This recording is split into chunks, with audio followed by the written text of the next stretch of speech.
Good afternoon.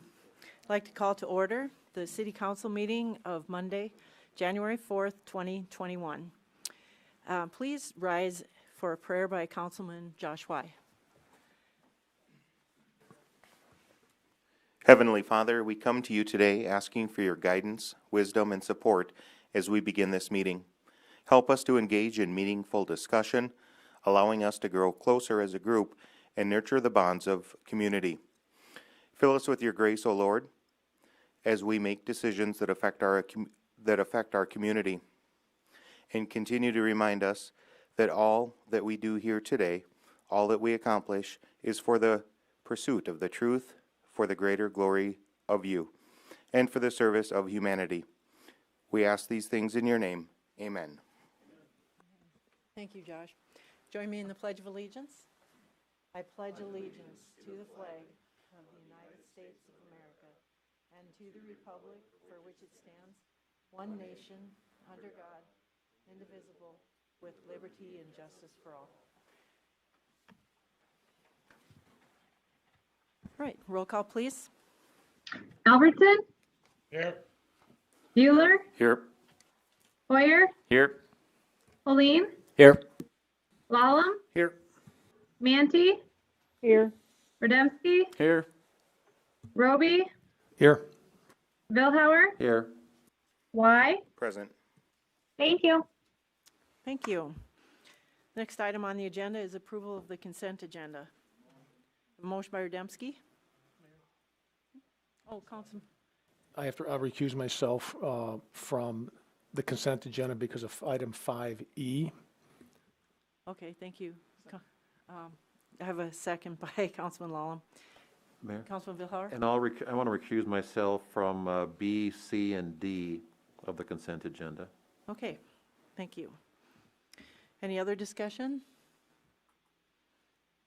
All right, all those in favor signify by saying aye. Aye. All those opposed signify by saying nay. Motion carries.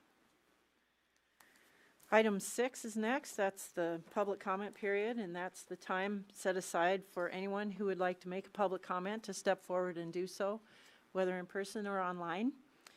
Please state your name into the microphone or into the phone for the record, and if your comment is related to an agenda item, please wait for that agenda item. Is there anyone who cares to speak?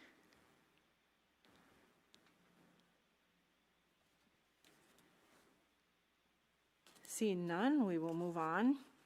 And I note that we do have someone in the audience for one of our council items, so I think I will move that item, which is F, up to the top of the agenda. And with that change, is there a motion for approval? Motion by Lallam and a second by Vilhauer or Rademski. Lallam and Rademski. Any discussion? Okay, all those in favor signify by saying aye. Aye. Those opposed signify by saying nay.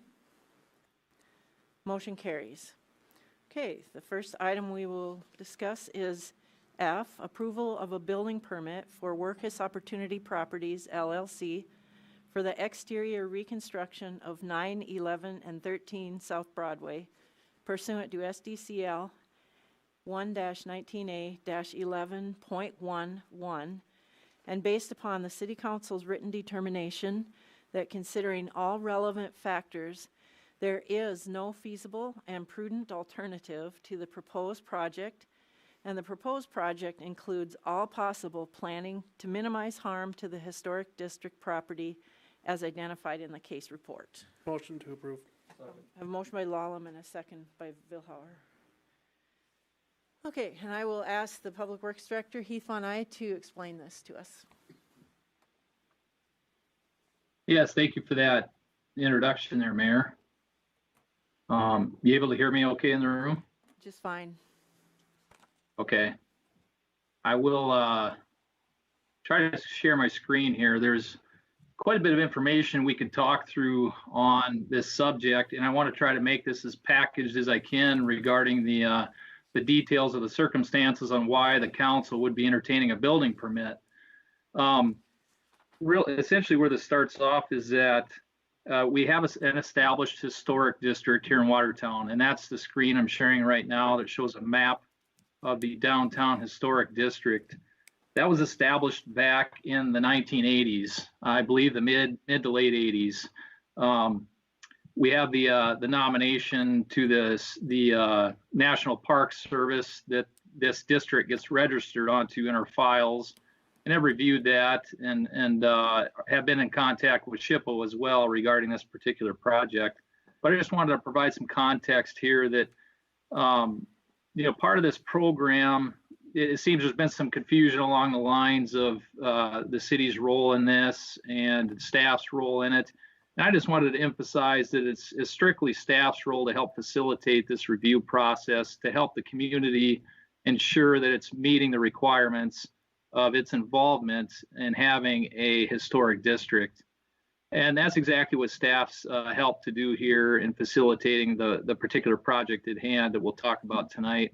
And I just want to commend staff for their efforts along those lines, working with the applicant, Ms. Workus, and the SHPO office, and the time and energy they put into this to try to help accommodate the best that we can in fulfilling our duties for the community in regards to historic preservation for Watertown.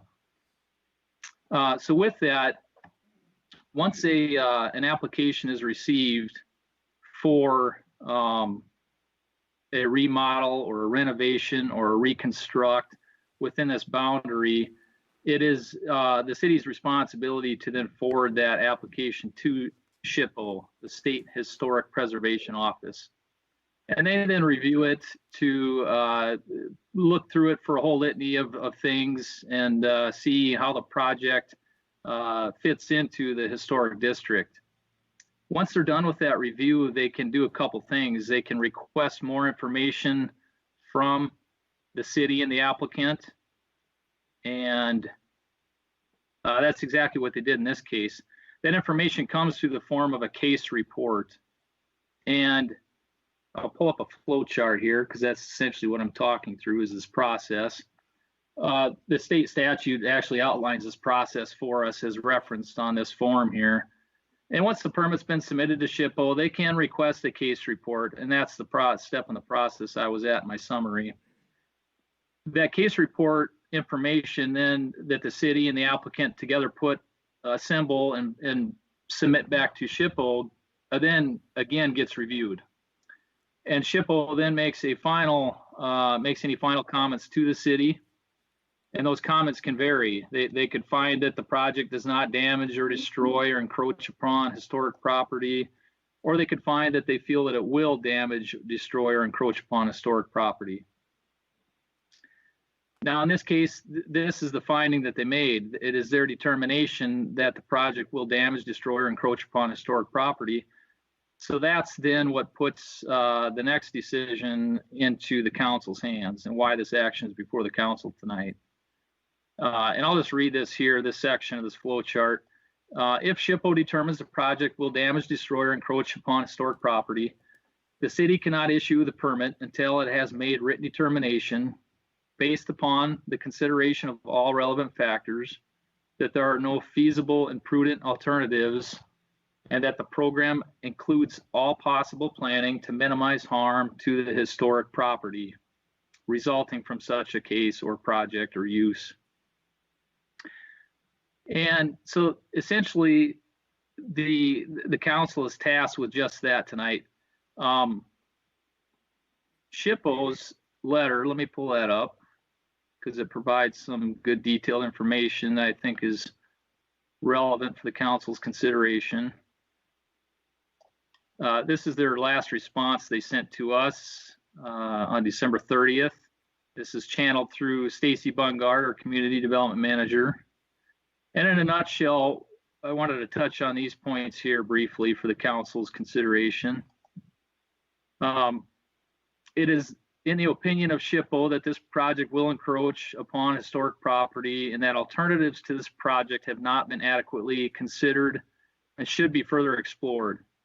And that's the point I wanted to hit on the most tonight, because when it comes to our involvement with a historic district and the council's role at this point in the process.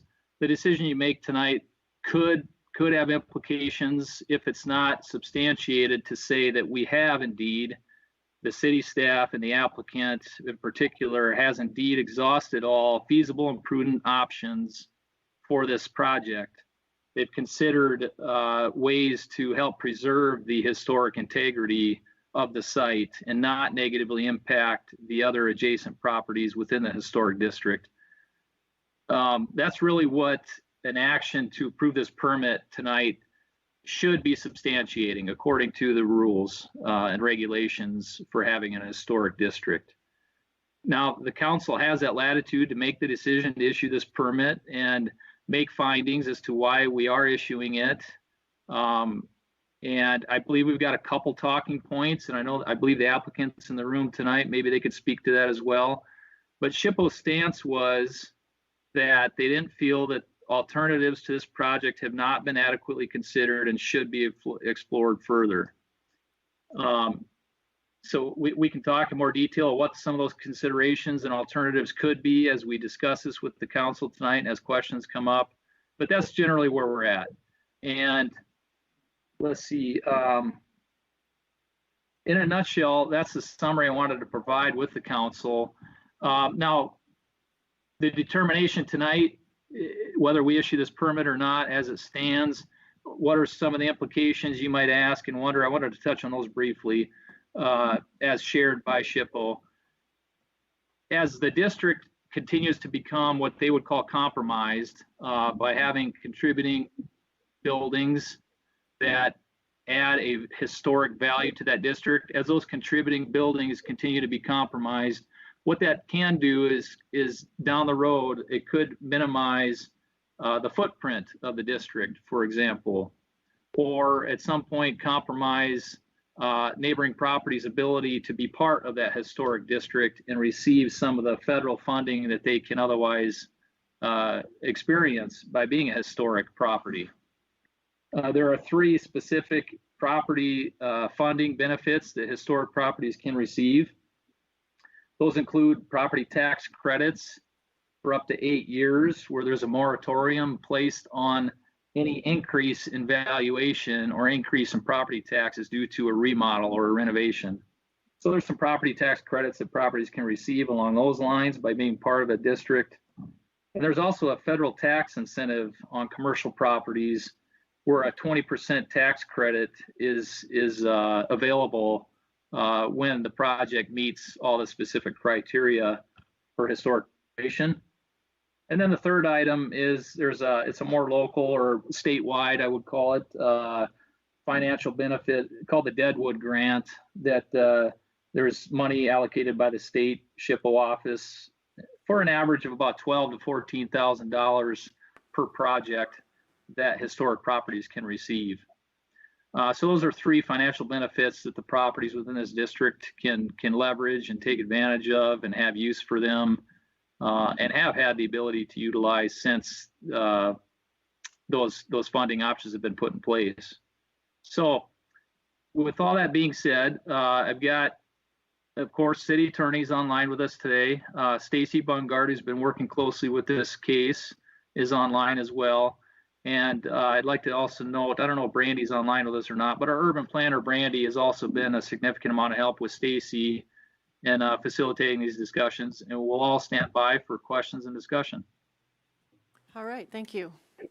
So, Council, do you have any questions that you want to kick this off with?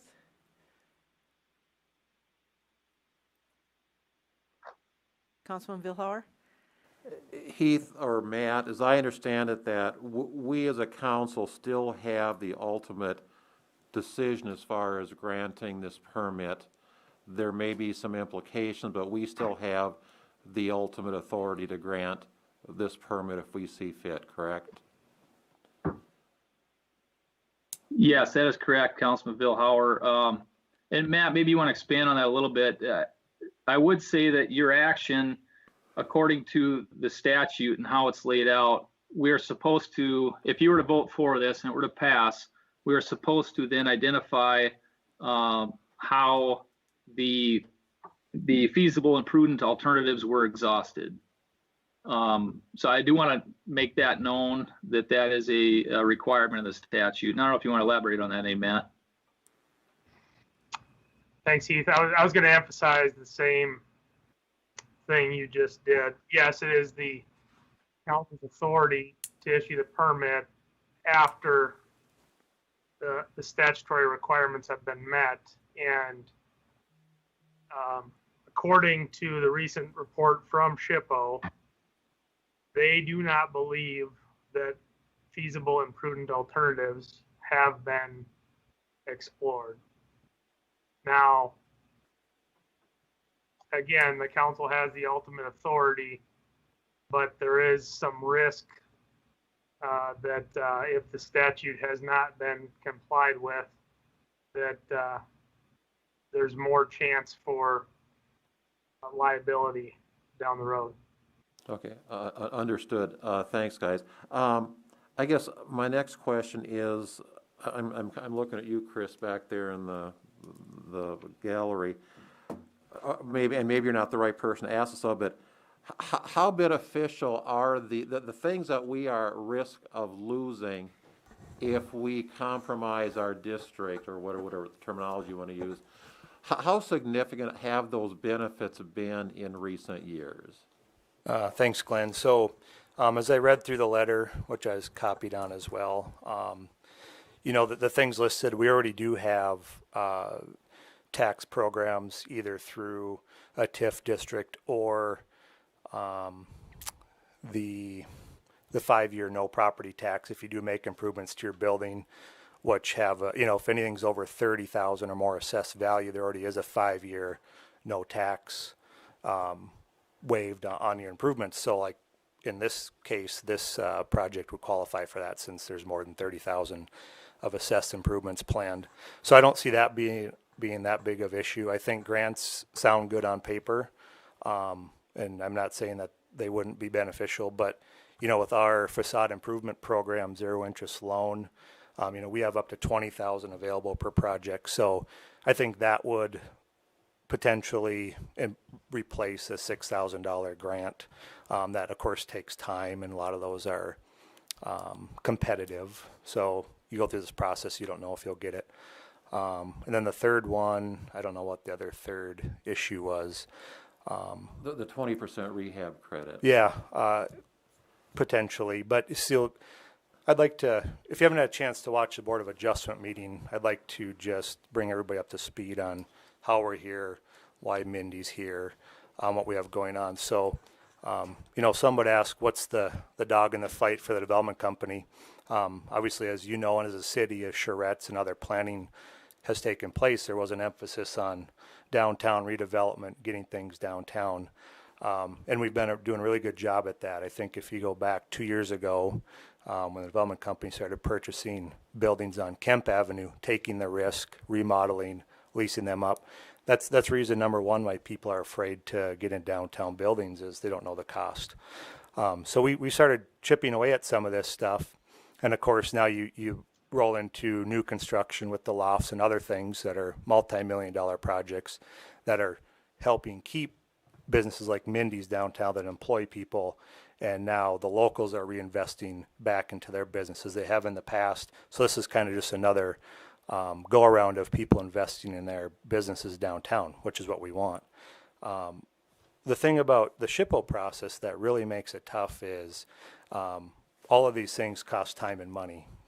Projects time, projects money, trying to get the buildings to look like they have been historically, just not feasible as it maybe was 20, 30 years ago, with trying to bring everything up to speed. So I'm afraid that if we're going to go down this route, that essentially any project going forward meeting all the SHPO guidelines will be very difficult, and I think we'll see buildings stay in their current state. As I know, I've seen Mindy's proposals, I've seen other projects that when they try to keep historic preservation, it just doesn't work.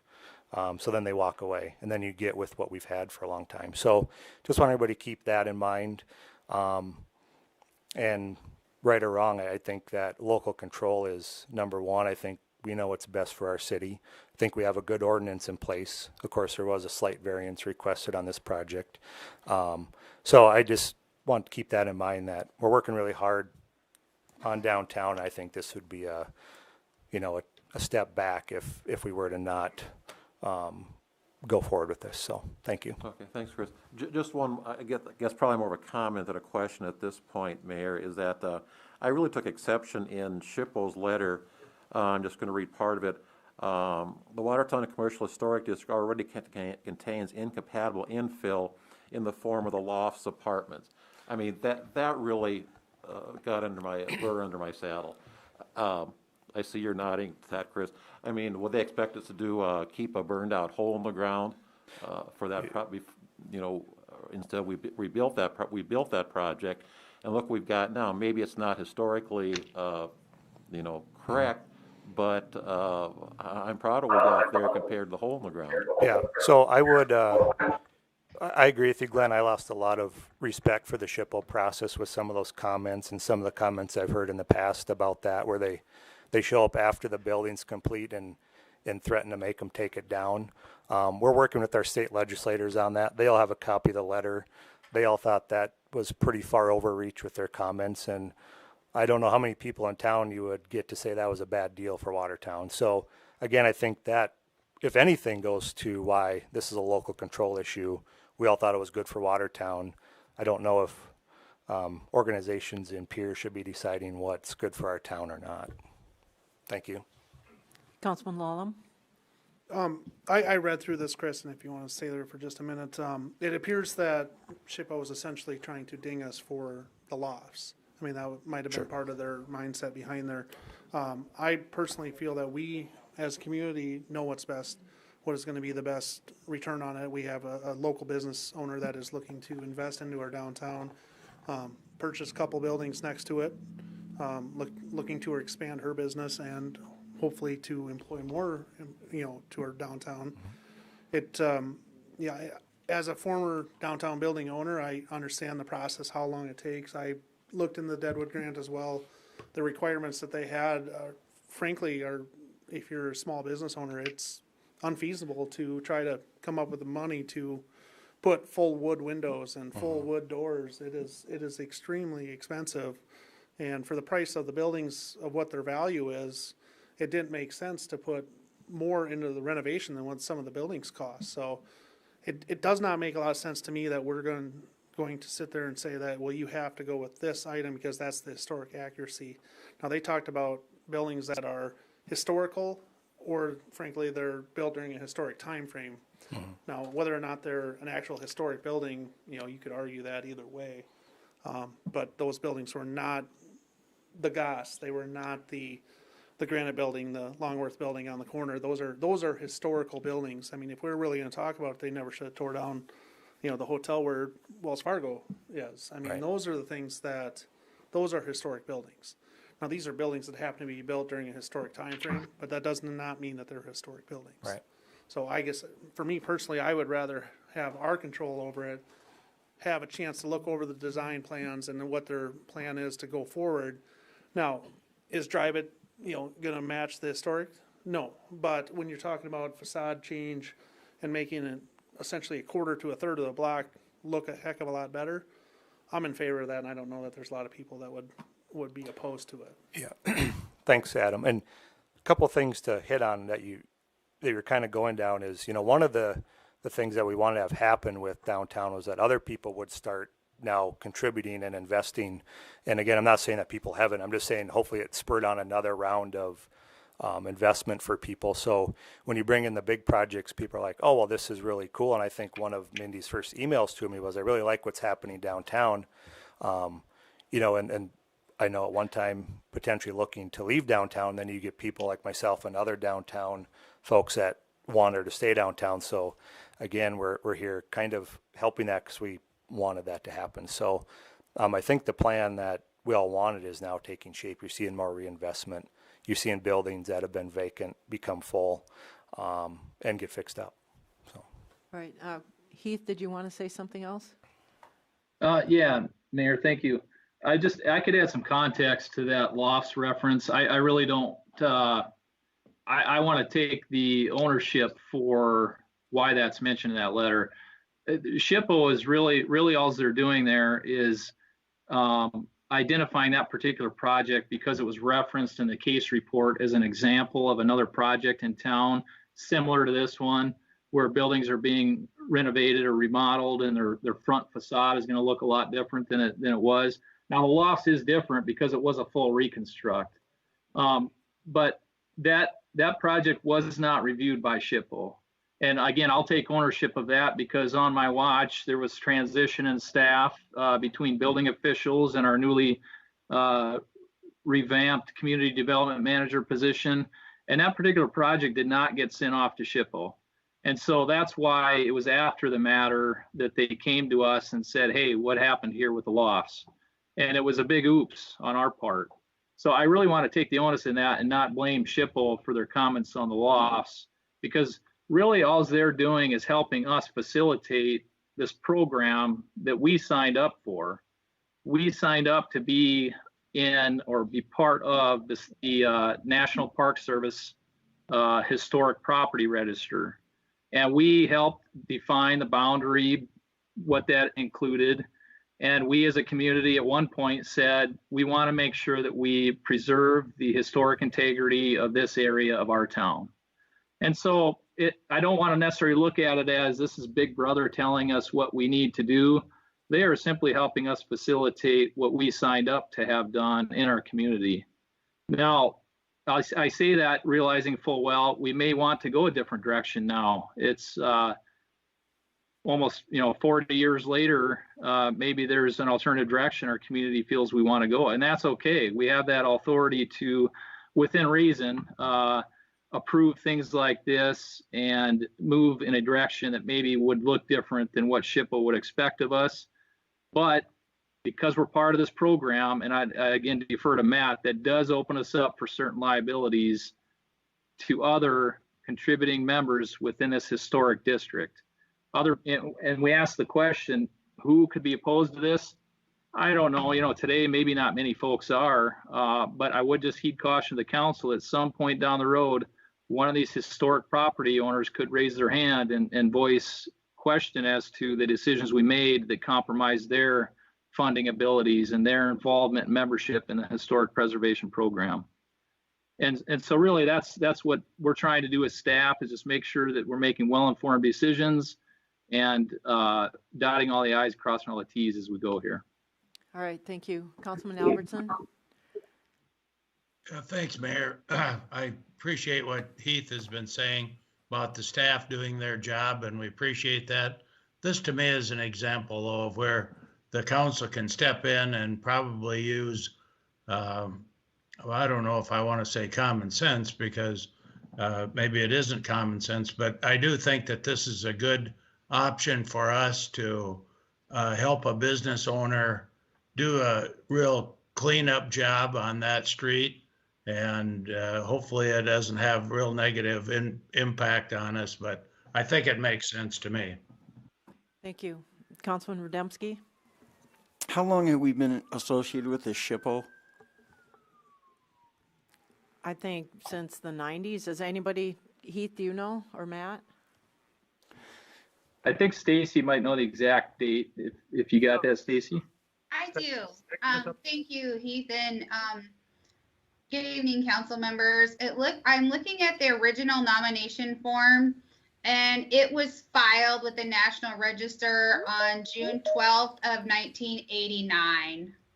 Okay, so the way I see it, when we agreed to do this with SHPO, it was okay. The existing buildings that weren't in compliance, were they grandfathered in to not have to make any renovations to comply to the downtown standards of the old facade look?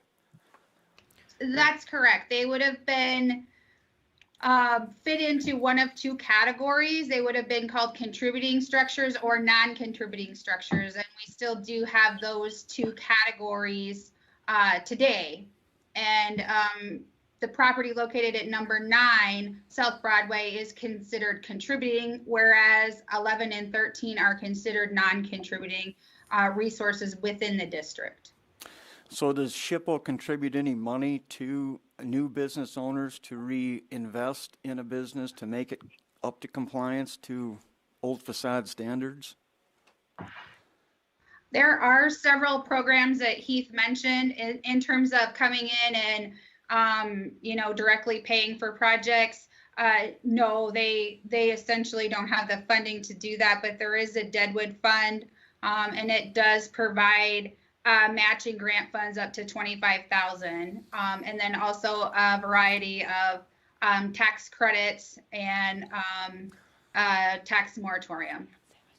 Okay, I guess the way I see it is it's kind of a little bit backwards to where you're going to punish an investor now that's willing to invest in this, community and expand their business to make them have to pony up more money just to make it look like it's, older when the two buildings in question here, or the three buildings, it's been okay for them to not look like, the brick and mortar and the old facade for the last 32 years since we signed up with SHPO.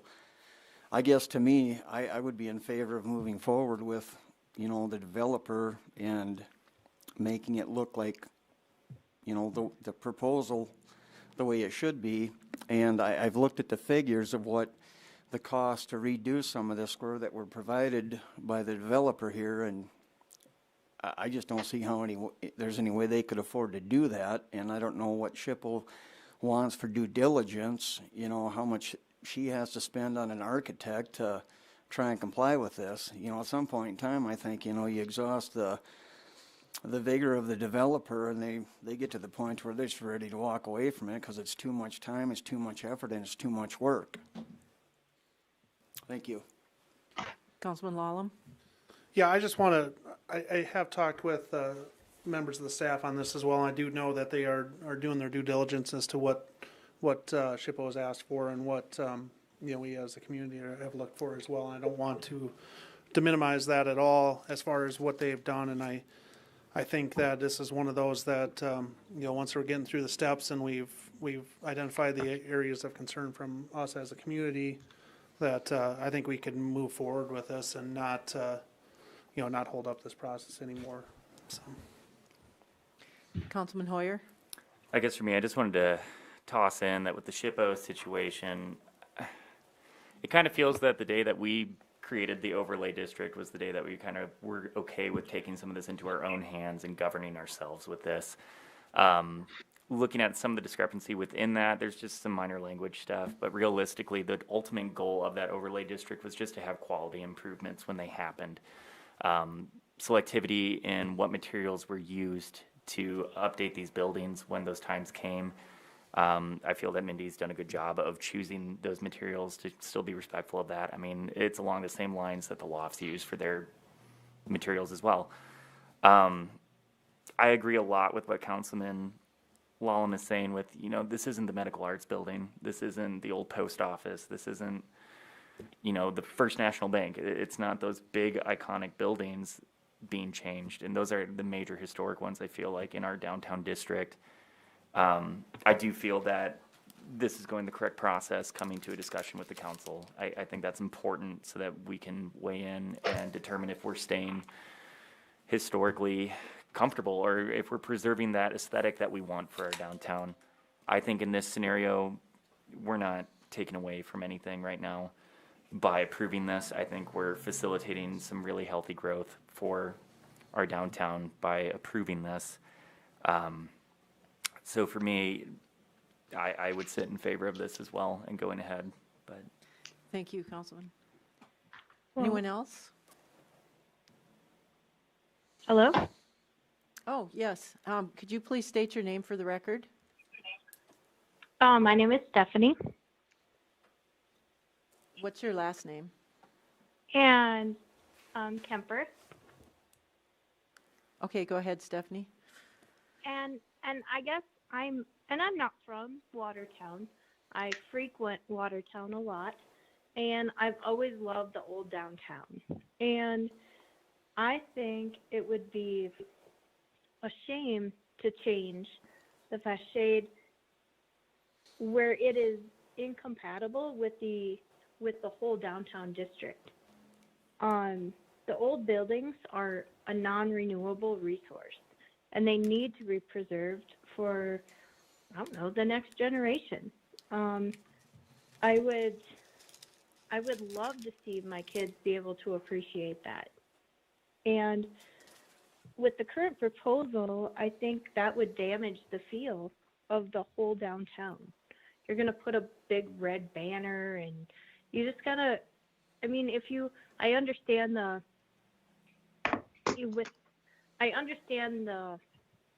investment they've made in the buildings, but that's just what you do. If you want to live in an old farmhouse, you go buy one and you do what you need to do, not change the look of it. You do it because that's what you want to do.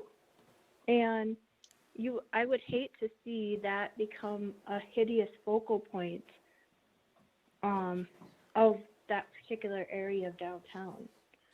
And I mean, I personally know of several properties that have been successfully rehabilitated. And, go ahead and do what you want to with the inside, but keep the integrity of the good old building. So that's my 2 cents. Thank you. Appreciate that. This is Jesse Craig. Councilman Y? Can I weigh in? Oh, sorry. Sure. Jesse can. Someone else on the line, would you please state your name for the record? Jesse Craig with Craig Development. Oh, okay, Jesse Craig. Go ahead, Jesse. Hi, how are you all? We're good. I heard I was in a letter with the loft, so I just had to chime in a little bit here in regards to the cost involved with keeping these old buildings or rehabilitating them. People always look from the outside looking in, and they think that it's just a little bit of paint and things like that. But when you start looking at the cost to tuck point a brick building of any stature at all, the cost is just, it's almost cheaper to re-brick than to tuck point. You look at retrofitting current window openings with new windows, they'll all have to be special ordered. They're thicker on the sills and things of that nature. If you look around downtown, yes, there have probably been some buildings that have been rehabilitated or remodeled, but in essence, like Chris Shilkin said earlier, a lot of them, because the cost is so intrusive, it just goes without the repairs being done, and they slowly deteriorate to nothing. And that's what you see in some of these downtowns. And I think there's a happy medium for everything, but you have to go by the developer, in this case, the property owner. And when they put forth costs, they're true accurate estimates as to what that's going to cost versus like you guys are concerned with, them just walking away and not doing anything to the building and moving out of downtown. Then you got a building that sits vacant or no one does anything with. So I just wanted to put my 2 cents in on that. All right, thank you, Jesse. Councilman Y? Mindy, maybe if you wouldn't mind speaking, I just had a couple of questions for you. So you've obviously invested in downtown Watertown with the purchase of these 3 buildings. Currently, I believe you occupy one of them. In an email you did send us, there was a rendition of what the facade would look like. I guess tell us what it's like owning an old building, and how this would benefit you by maybe modernizing the front of the building and making it will look like one uniform building. Sure. There definitely are some costs involved in having our building right now that we're in is about 110 years old, I think. And we purchased that building 16 years ago. Right after we purchased that building, we probably put $40,000 into the facade. That building used to be white and it had black shutters on the front of it. And we actually obtained a grant from the South Dakota Historical Society to paint that. And so it's kind of interesting now that their proposal back is we should take the paint off the bricks. But we did do that about 16 years ago. We have replaced all the windows in the whole building since we've done then. And when we've been at, for the last 2 years at the point of outgrowing our building that we're in. We have 20 employees crammed in that small building that we're in.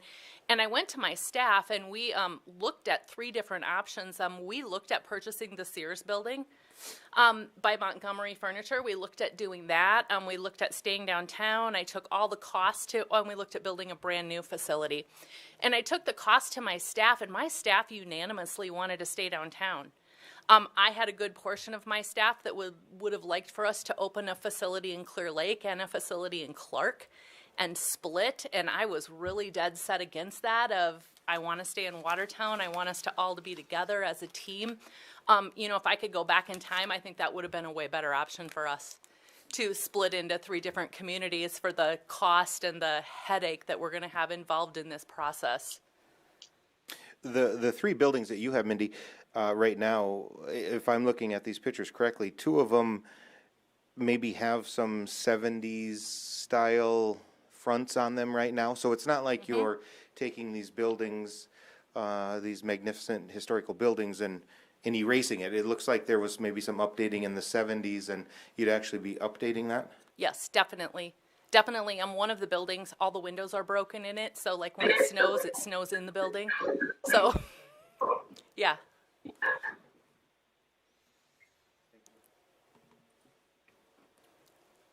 Anyone else like to speak? Councilman Hoyer?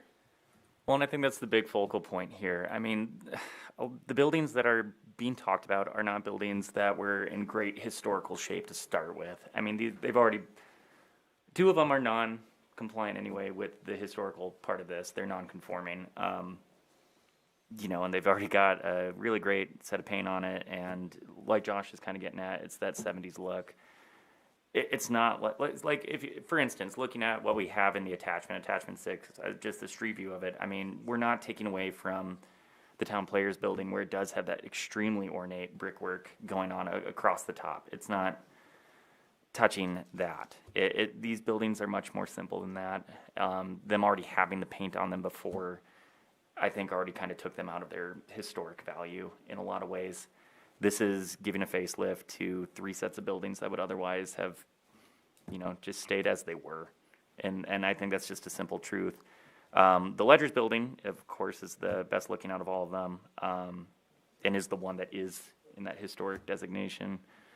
But I still feel like we can govern ourselves in a municipal manner that would make sense with this, as long as we still feel good on our side of things. Just as long as we keep our integrity with it, I just still feel like this is a fine direction to go, and it seems to feel like that in this discussion anyway. All right, thank you. Anyone else? Okay, Mike, you want to state your name for the record, please? Yeah, sorry, I was at the rec center listening to this on Facebook. So, Mike Lawrence, I own Harry's. I bought a building 5 years ago downtown. And I had to deal with this as well. And I was told when I bought my building that it had received some grants and they did some things to keep it in the historic. And now you look at those things. I have wood doors that are all rotten. I have wood windows up at the front that are all rotten that need to be replaced. If they would have put in an aluminum door, I wouldn't have to go back and do this again, you know, and it's something that I don't want to go back and put in another wood door. If you don't lacquer that thing every 3 or 4 years, you know, all of a sudden your expenses go up. When I built my patio, I was told that most likely would not pass SHPO. So what do? I had to pay extra money to put extra footings in so it wasn't attached to my building. So then it's okay if it's not attached to your building. So then I could build my structure. But I just think if we're going to ask people to, and the wood windows, they wanted me to do wood windows, and they actually sent me a similar letter that said, you're non-compliant, and would like you to do wood windows. But it just, again, I'm not going to put wood windows in because I have wood windows in some of them now still, and I have to replace them. So I think if we're going to ask people to come in and spend money downtown and the option of doing it a lot cheaper and more efficiently somewhere else, I mean, there's some people that are willing to do that, but I didn't do it, and I don't think I could have afforded to do the projects that I did if I had to go through all that, and one of them wouldn't get passed. And that patio, I mean, I think it's a pretty cool patio. So, I mean, there's a lot of different things. I think hopefully, you know, they get some way to find a happy medium with SHPO or take the community in a different direction, but it's just costing us time, money, and really maybe opportunity. I mean, you look at that. I'd love to see some bigger companies like Mindy. She's gonna bring more employees. They come into my restaurant once or twice a week at least. You know, somebody from her office, and it's just that's what we need down there. And if we hinder development to the point where people go elsewhere, it's not good for downtown in general as well. So I guess there's probably have to be a happy medium. I like what Michael said about the urban districts, you know, leaving that at the local control, but overall I support the project. Thank you. Anyone else? All right, I'll look for action. All those in favor signify by saying aye. Aye. Those opposed signify by saying nay. Motion carries. Thank you for coming, folks. Okay, the next item on the agenda is A, approval of permanent parking easement agreement with the Lofts LLC. I have a motion by Vilhauer and a second by Bueller. I'll ask Matt Roby, the city attorney, to explain this one to us. Thank you, Mayor.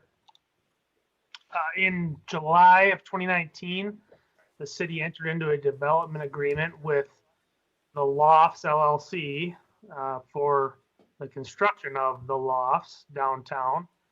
As a portion of that development agreement, it called for the developer to allow for public parking on the above ground parking lot, and it contemplated that the city and the developer would enter into an agreement memorializing that at the appropriate time, so essentially when the project was complete. And so what you have in front of you here is it's what's called a permanent parking easement agreement, and it satisfies the parties' requirement pursuant to that development agreement. It gives the city perpetual right to allow for public parking on that surface level parking lot to the east of the lofts.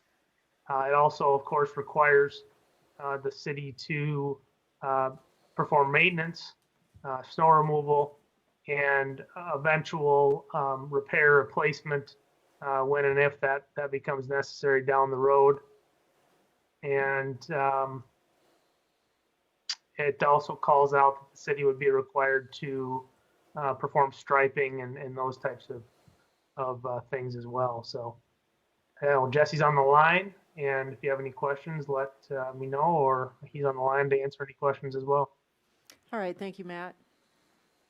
Questions, council?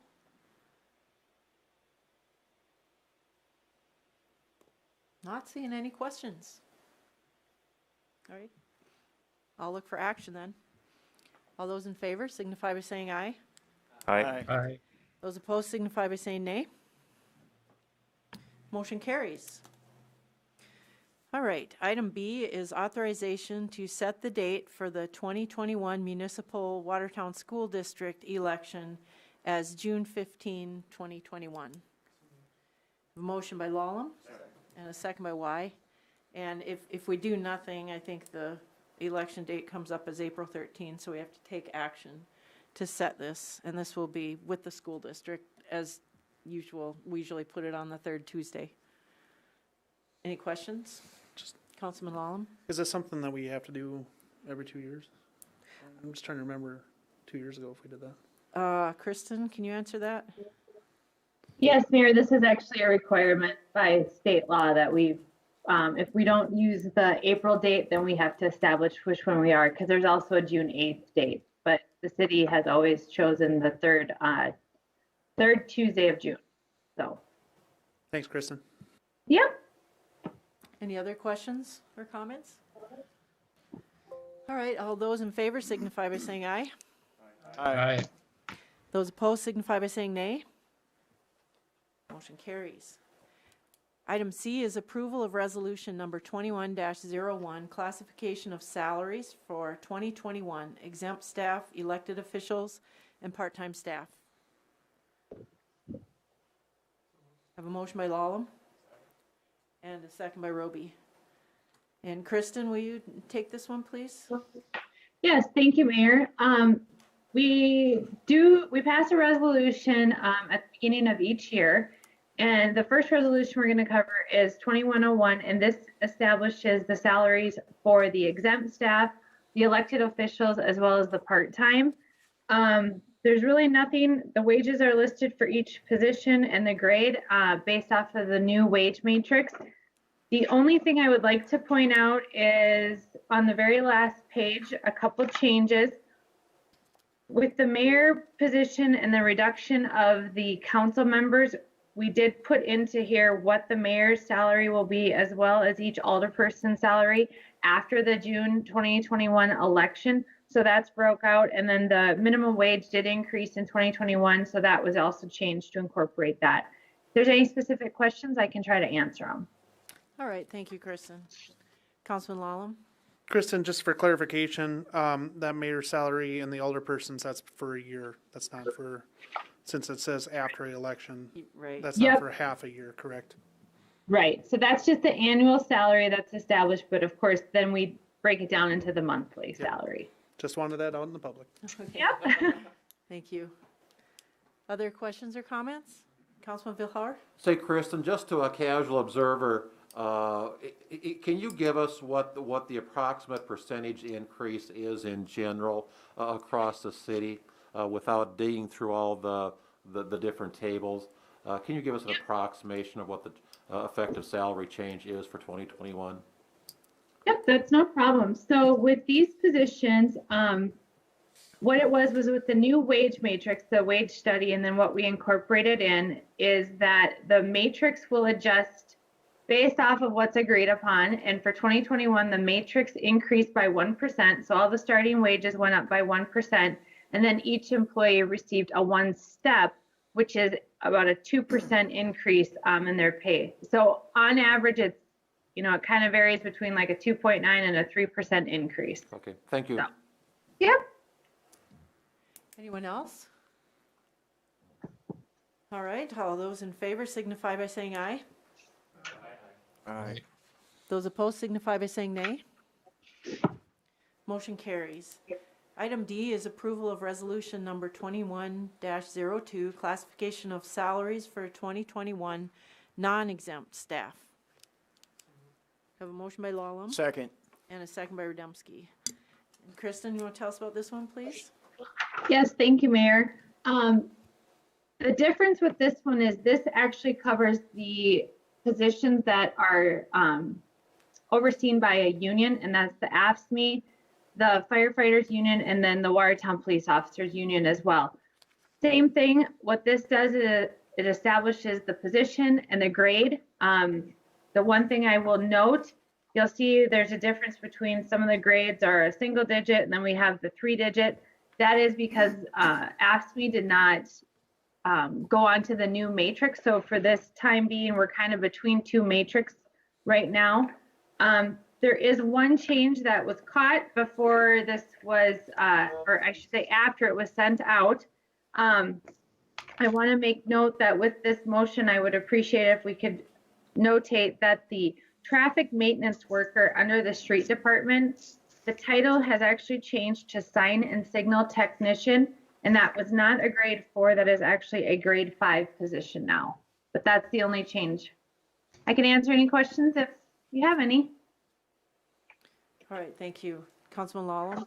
Kristen, do you need me to amend my motion then? Yes, I would appreciate it. And what was that?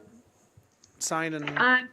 Yep, to change the street position from traffic maintenance worker to sign and signal technician, and a grade change from a 4 to a 5. Yeah, I'll make that motion. Okay, and Jason, you okay seconding that? Second. Yeah, okay. All right. Any other questions or comments? All right, I'll look for action. All those in favor signify by saying aye. Aye. Those opposed signify by saying nay. Motion carries. All right, item E is next, and it's printed in the agenda one way. I'm going to add some wording at the end based upon feedback that I've received from the council. You can always change it if you want it to read differently.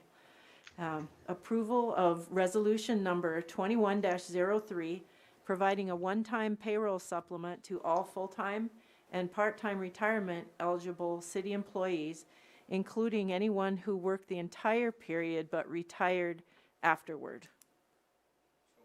Have a motion by Y and a second by Lallam. And Matt, do you want to explain this any further?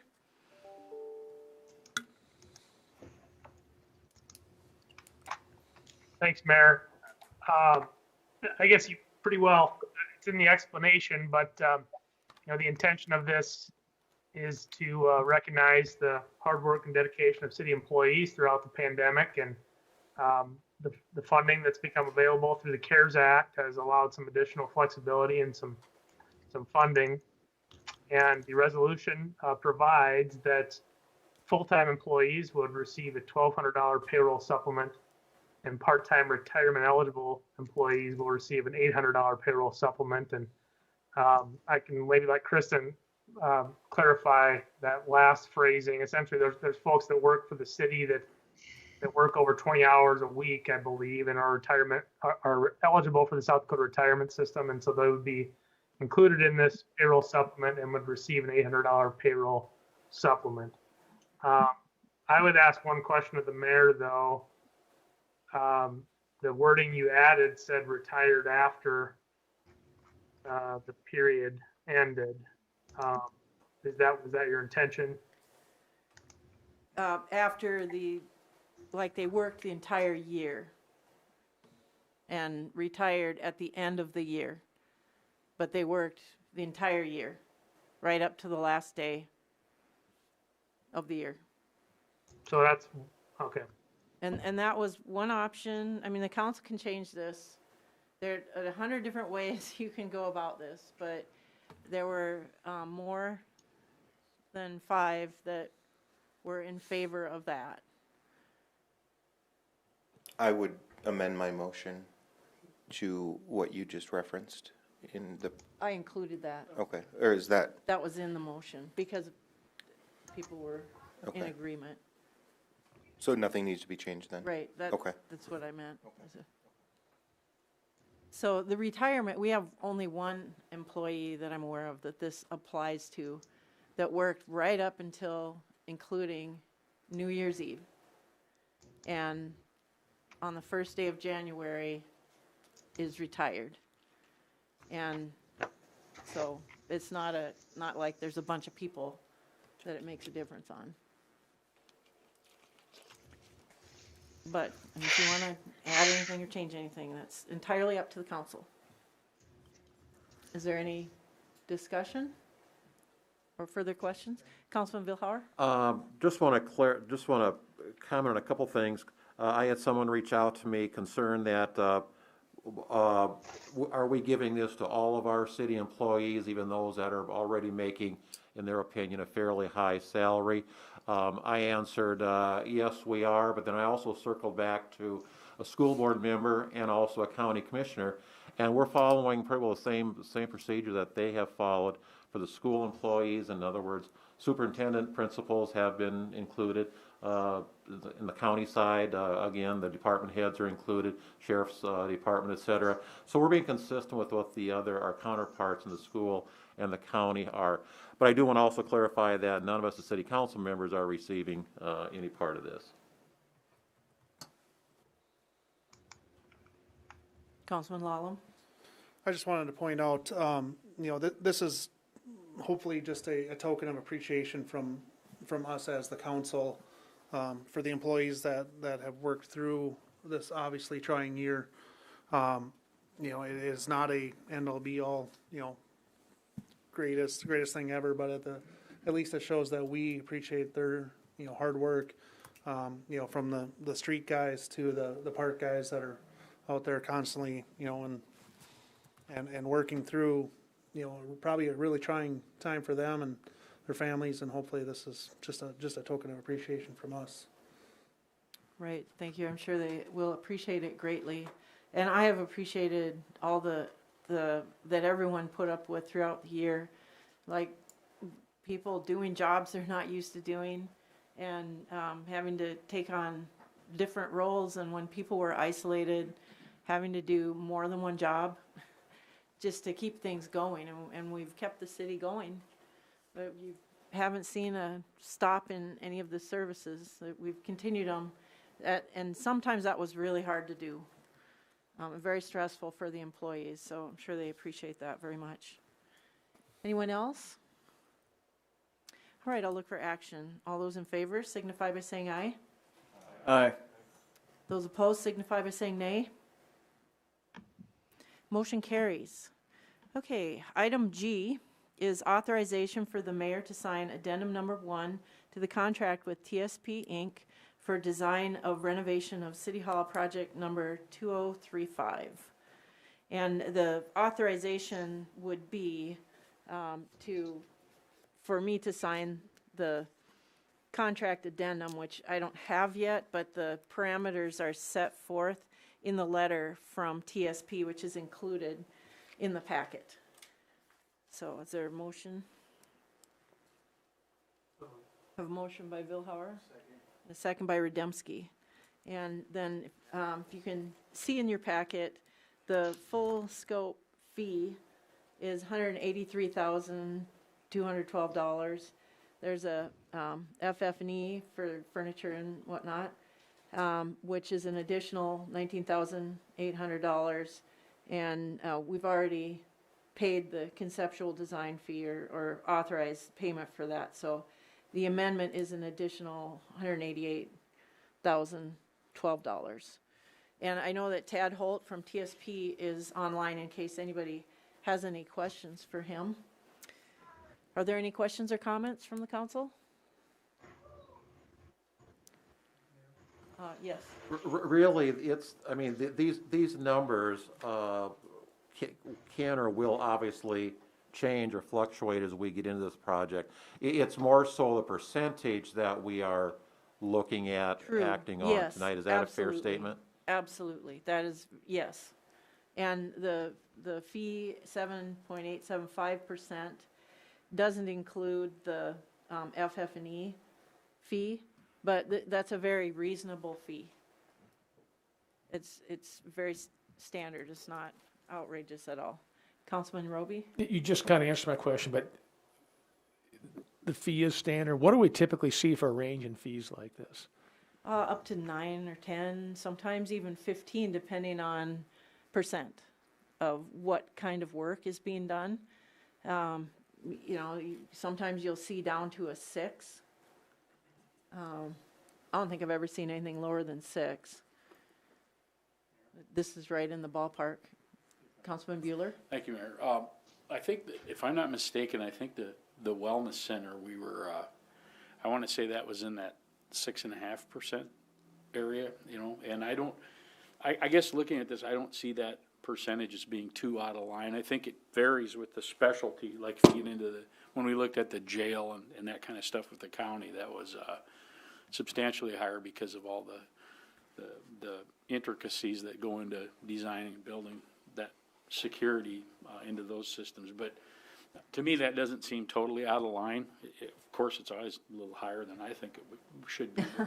But I do have a question on the FF&E. Mayor, can you explain that? Maybe I didn't understand that correctly. The conceptual design, $15,000 design fee. Yeah, it's like interior design services for getting the whole arrangement set out and helping us to select furniture and pick furnishings which meet the needs that we have. And Tad, if you want to jump in here and help me out with this, I'd appreciate it. Sure. The FF&E portion, if we want to talk about that first, generally FF&E describes all the equipment in the building that is not permanently affixed to the building. So just if you look at it from a standpoint, if you pick up the building and shake it, anything that falls out is FF&E. So that's your furniture, wall hangings, equipment, copiers, stuff like that. And that's generally separate from the design of the actual building itself. And some of the things we'll be looking at, if to do the FF&E would be looking at the existing inventory that's over there and seeing how that could be appropriately used, and then also, looking into the flow of like systems furniture and stuff like that for that main area, and making sure that it's functional and it's designed well with the rest of the project. And it also allows us to competitively bid the FF&E materials rather than having a single source provided. Does that answer your question? Yeah, I guess so. Thank you. Okay, thanks. Thank you, Tad. Anyone else? Mayor? Yes, Councilman Holeen. Thank you, Mayor. Question for Tad. So I just want to clarify something here. So your fee of roughly $183,000 is based upon a percentage of the estimated construction cost, correct? Yes, that is correct. Okay. What would happen if the estimated construction cost dropped significantly based upon what the council is willing to stomach? Sure. We addressed that briefly in our proposal too, and generally, if the construction costs will vary generally around 10% up or down from the number that was established, we'll renegotiate and adjust the fees accordingly. It's usually not a direct ratio in most cases. Like the mayor said, depending on each project, percentage of construction costs is usually varies.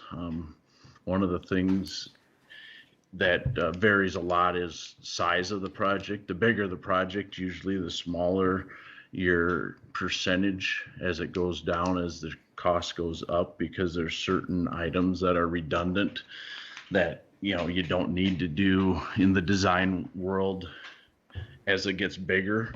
And then accordingly, usually if projects get smaller in size, that percentage of construction cost generally increases. So it would be a negotiation process. Okay, thank you, Tad. One more question for you. What would happen, what would be the ramifications if we wanted to just think this over for another 2 weeks until the next city council meeting or something like that? The effect would be on the timeline that we've established. We're ultimately trying to get it bid in March. That timeline was established for a number of reasons, and that I've had conversations with the mayor and the committee. One item that steered us to that timeline was one to try to get work complete as quickly as possible for the government transition.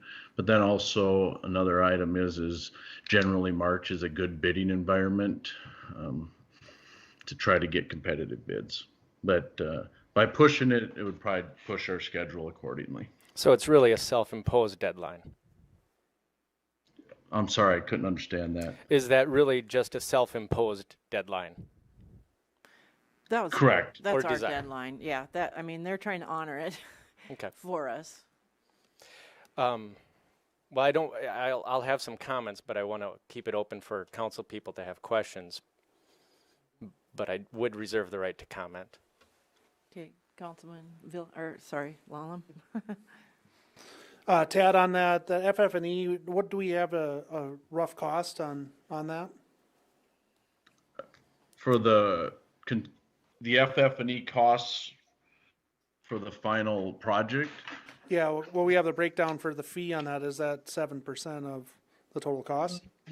that is not a percentage of fee. That is a percentage or a fee that was based on similar type projects that we've done recently. The actual FF&E estimate is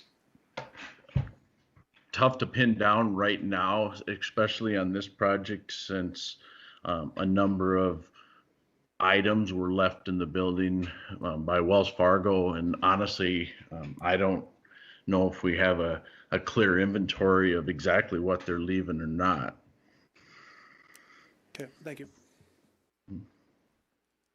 So this isn't meant to be a floating number, though. This is, the fee is $188,012, and which ends up being approximately that percentage, but we're not going to wait till we get our bids to find out what your fee is. Correct that, Tad? Correct. We would base the fee off of the percentage of construction costs that we've estimated now. And that's what we would amend our agreement to.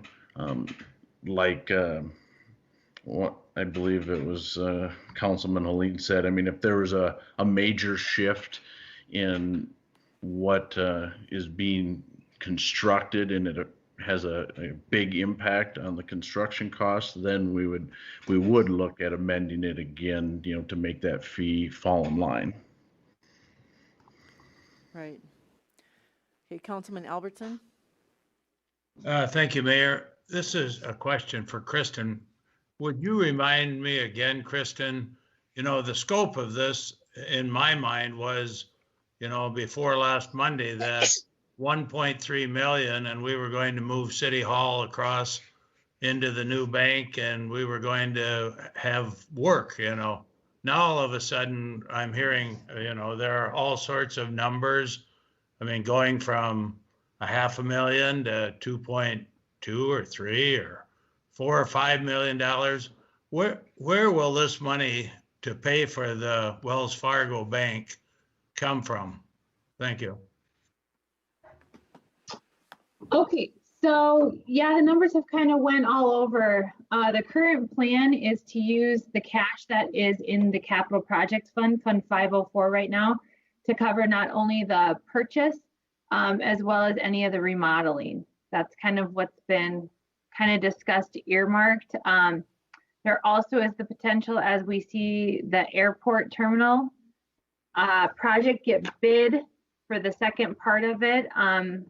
There's the potential that Fund 212 can also cover some of those costs. So I think as we start to see the numbers play out, that's a conversation that the council is going to have and then to make some of those decisions as well. Thank you. Councilman Hoyer? This might seem like a random question to the council, but it's for the public more than anything. Kristen, those funds that you're referring to, are those the same funds that pay for potholes or redoing roads? So the Fund 504 is what we call the Capital Projects Fund. That was the fund that actually had some of the bond revenue. It's also where we had some of our sponsorship money go in for the Wellness Center. And then Fund 212, yes, that is our capital improvement fund. That's a second penny sales tax. And that is the fund that covers whenever we do street projects, any of our park and rec improvements. That's Fund 212. All right, and just for the general public's information, City Hall has been a need that's been identified for many, many years in our long-term budget, and we keep kicking it further down as we go, and we're starting to burst at the seams. The basement is an issue. We don't go down there unless we have to, because we know we have some issues. We can't move down there and create more offices in the basement. And we have a new city manager coming. We've got no place for that person to go, and we would be expending money to remodel this building to fit that in. So we had $5 million floating in there and getting pushed around to build a different city hall. And we looked at some options. We had one option where the estimate for building a new city hall was around $8 million.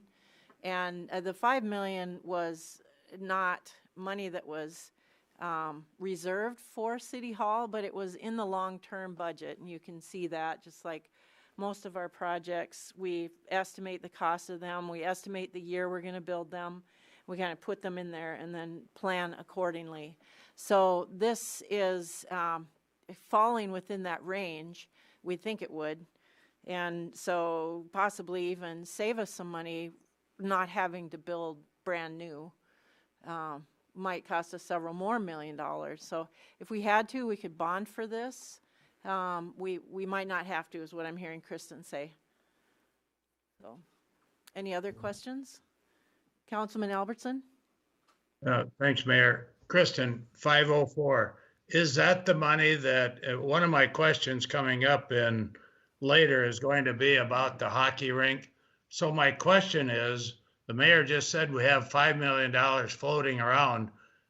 I also thought we had $5 million in an account left from our bond issue from the wellness center and the softball fields. And is that the same 5 million? And if that's the case, isn't that money designed for, I mean, we did the bond issue. We asked the people for a bond issue for hockey rink. And now is this, I mean, I'm for this project, but I'm not for it. I don't think if we're going to say, we're going to take that 5 million, if that's the 5 million the mayor is talking about floating around, that money isn't floating around. That was designed in our bond issue for those 3 projects. We've already asked the community once for money for hockey rinks, and I don't think we should use that money now to go over and say, well, we'll do a bond issue later. Let's do a bond issue for the building then, so we can make sure that that money for the hockey rink is still the money that was there from the first bond issue. Thank you. Okay, so I'll try to kind of capture that a little bit. So a little bit of the situation that we ran into here with the city is the fact that there's a few of our projects that kind of made their way to the top that weren't budgeted for the current 2021 year. The biggest one that is taking the majority of the capital improvement fund, and I guess you could look at it, it could take from the capital improvement fund or it could take from the capital projects fund, is the airport terminal. And that was totally due to we had the opportunity to get a significant grant. So the timing moved us a little bit up, and the council decided, and I think it was a great choice, that we would hit that project first. That is budgeted to take about $5 million of our cash reserves out of capital improvement fund to support the construction of the airport terminal. The other project that also got kind of moved up was the downtown park. So those 2 things have kind of been earmarked to take up that capital outlay reserve that we do. That was actually set aside a little bit to cover the street facility that's in 2022, and then also the city hall that was set for 2022 as well. So those 2 projects kind of wipe these out. Those are conversations that, yes, the council will need to make sure which way they want to go. If they want to approach it as bonding for the terminal, if it wants to be bonding for the ice arena, if it wants to be bonding for the city hall improvements. But right now, as it's lining up, the cash that we have at hand is between our reserves and our capital improvement fund, and then the cash that is sitting in the capital projects fund. In terms of it being earmarked for the ice arena, I do want to state that, yes, we did a $30 million bond that was to encompass the wellness center, the softball complex, the ice arena, as well as some other projects that were identified. With that, the only portion of that bond that was referred and was actually voted on by the public was for the wellness center. The $22 million of that $30 million is the portion that was voted on by the public. I don't know if I covered everything, but if you have any more questions, I can try to answer them. Thank you, Kristen. It is kind of confusing. We don't restrict our funds for a specific project. We have a number of projects that are in our long-term budget, including all the ones that Kristen mentioned and that have been brought up here. And ultimately, it's up to the council on how to do that. So if we have $3 million left over in the capital projects fund and we want to build a $17 million project, we can bond for that, or we can, I mean, it's up to you how we do that. If there's money left over and a project ready to spend it right now, we can use that cash, or we could sit on the cash and keep it there waiting and bond for something else, bond for several small projects, bond one big bond for several projects. It's all up to you. And the ice arena project has been a heartbreaker because we just simply don't have enough cash to build an ice arena with what we have in our capital project fund. We either have to get a gigantic gift from someone or bond. And the council has not made that decision yet. We want flexibility. We want to move forward with it, but if you move forward too soon and bond for it and the public isn't with you on that, that could kill that project. And nobody wants to do that.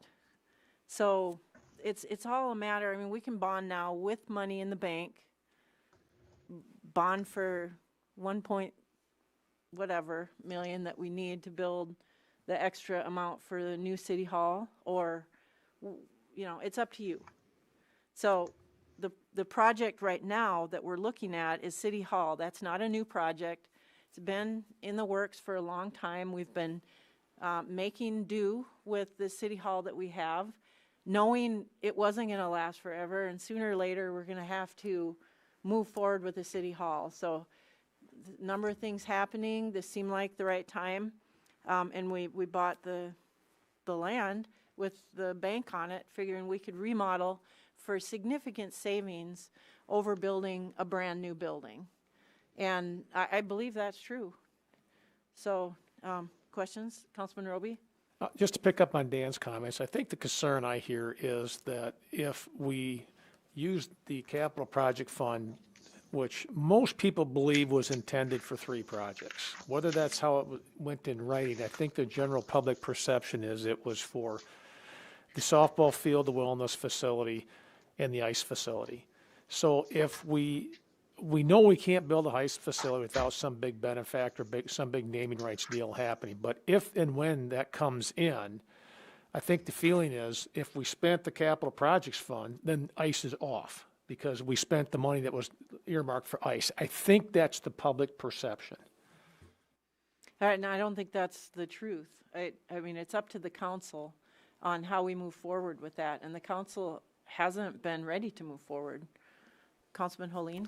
Thank you, Mayor. I also want to address that. When I voted to purchase the Wells Fargo building, I did so under the belief and under the conversation that this was not going to be an either-or proposition between either a city hall or ICE. While I still hope that is the case, I personally have echoed the sentiments of what I'm hearing out in public. I am at the point where I do believe this is an either-or proposition. Either we get the city hall at this price tag or ICE. And I'm not saying that we can't do both, but it is going to have to take some flexibility, like bonding. Now, when you mention bonding, if anything should be bonded, I don't think it should be ICE. I think we should keep that money that the public thinks was set aside for ICE, and in part it was. We should set that aside and have the fiscal discipline to say we are going to devote that to building ICE. If anything needs to be bonded, it is these newer issues. Now, I know that you've said City Hall has been in discussion for a long time. Now, maybe inside City Hall that has been under discussion, but out in public, that has not been the case. If anything, out in public, the conversation for 7 years has been, when are we going to get a new ice rink? Now, you could argue that's actually been going on for 30 years. So as far as like length goes, I think ICE has that trumped by City Hall. And I really am at the point where I think it is an either-or proposition. Now, one other thing that you happened to mention, Mayor, is that you said we don't have the money for it. That is simply not true. For ICE, I'm saying. That is simply not true. We can build a very cheap second sheet of ice right next to the current sheet of ice. I want to clarify, and I think you would agree with me. What you want to say is we don't have the money to build the ice facility we want. Yes, okay. Thank you. That's the truth. Okay. We could build a second sheet, like you said. So I really want to urge some caution to the council. We are very close on the ice rink committee of either bringing some proposal that we actually have the possibility of building something big or something small. And one way or another, I want to say, I want to get something done. There's no guarantee any one of us is going to be here after this June 15th election deadline that we just set. And I know that the sentiment is to get this resolved for the city of Watertown moving forward. I really do believe that it is an either-or proposition, because if we take this step tonight and vote for this, I have nothing against TSP Architects. I think they're great. Tad, for the record, you're fantastic, buddy. But if we take this, we are taking a huge step committing the city not to the architectural fees, but to the construction cost of $2.4 million. Now, I will say, when I voted for $1.3 million to purchase the building, it was never my thought that it would cost almost double to renovate that building. And it was definitely not the perception out in public. So I have a lot of concerns about that. I have some questions regarding the design and some things like that, but I don't want to get lost in the minutia, because the bigger argument for me is how are we going to pay for it? And I think that for the sake of ICE, we need to just hit the pause button. ICE in this town has waited 7 years since the bonding issue passed and 30 years since we've identified a need. City Hall, this is relatively new. It was a month ago that we basically made this public. Now, granted, we've been talking about it longer, but it's been a month. ICE has waited 7 years. I think City Hall can wait another 2 weeks. And that's what I'm going to propose, is to postpone the vote until we can get a couple more answers regarding the design cost. Because I'll just tell you, $2.4 million roughly to renovate that building, I have a really hard time justifying how much that is. That seems very high, because when I was going through that building, a lot of the furniture looked fantastic, matches the building beautifully. And I know Tad said with FFE, it's anything that you shake out, and you said, I don't know what they're leaving behind. Well, I talked with a person from Wells Fargo during the tour, and they said, you can have everything in this building, everything. So I want some of those questions answered. And I really think, for the sake of how we're going to pay for it, that we need to just take our time and work through it. And Kristen, you've done a great job too of saying we need to have this discussion. Well, I think we need to have this discussion before we okay this agenda item tonight. Thank you. All right, well, I would have to disagree that nobody thought we could move into Wells Fargo without renovating it. We knew we had to renovate it, and this budget is very within our realm of expectation of what it was going to cost. And the amount includes outside improvements as well. It includes demolishing and hauling away and patching asphalt and all of that we would do, not just the building itself, but the grounds as well. And I disagree that there was a conception that it wasn't going to cost us anything to renovate that building. It's a significant change in the basement. We knew we were going to have to gut it in the basement to put city council chambers down there. And I think we thoroughly discussed that. Okay. I disagree that it's either or. I mean, that this is the ICE arena that we want is not a $3 million project. And that's what's held us up. We'd have done it if we thought that the public would be happy with a $3 million add-on to our existing ICE arena. We'd be done with it right now. There hasn't been a sentiment that that's what we want as a community. I'm hearing far more strongly from the citizens, build it right or don't do it at all. And I don't think we want to do a $3 million add-on, and that's what's left from the Capital Projects Fund. Mayor, thank you. And I don't want to take up Michael's time, but I do want to address those issues while you mention them. I want to specify something, kind of like when I said, you know, when you said we don't have the money to build ICE. Well, we do, just not the ICE arena that we want. Right. I will guarantee you that the people who use ICE in this town would be absolutely thrilled with a $3 million sheet of ICE. They would be thrilled, overjoyed to finally get a second sheet, because that's all they've ever wanted. How this project got co-opted and delayed is because of politicians and other people in the community who do not skate and who do not have kids in ICE. That has what has been delayed it, because once we had the money to build a second sheet, which was all that was ever on the issue, then it started being, well, if we're going to build a second sheet, let's make it really nice. Well, and then the cost went from $7 million to $9 million to $12 million. Now some estimates are up to $15, $16 million. We could still do a $2 to $3 million second sheet of ICE and satisfy what the voters of Watertown said that they wanted 7 years ago. We could do that. And I think we need to have that conversation before we devote that $3 million to City Hall.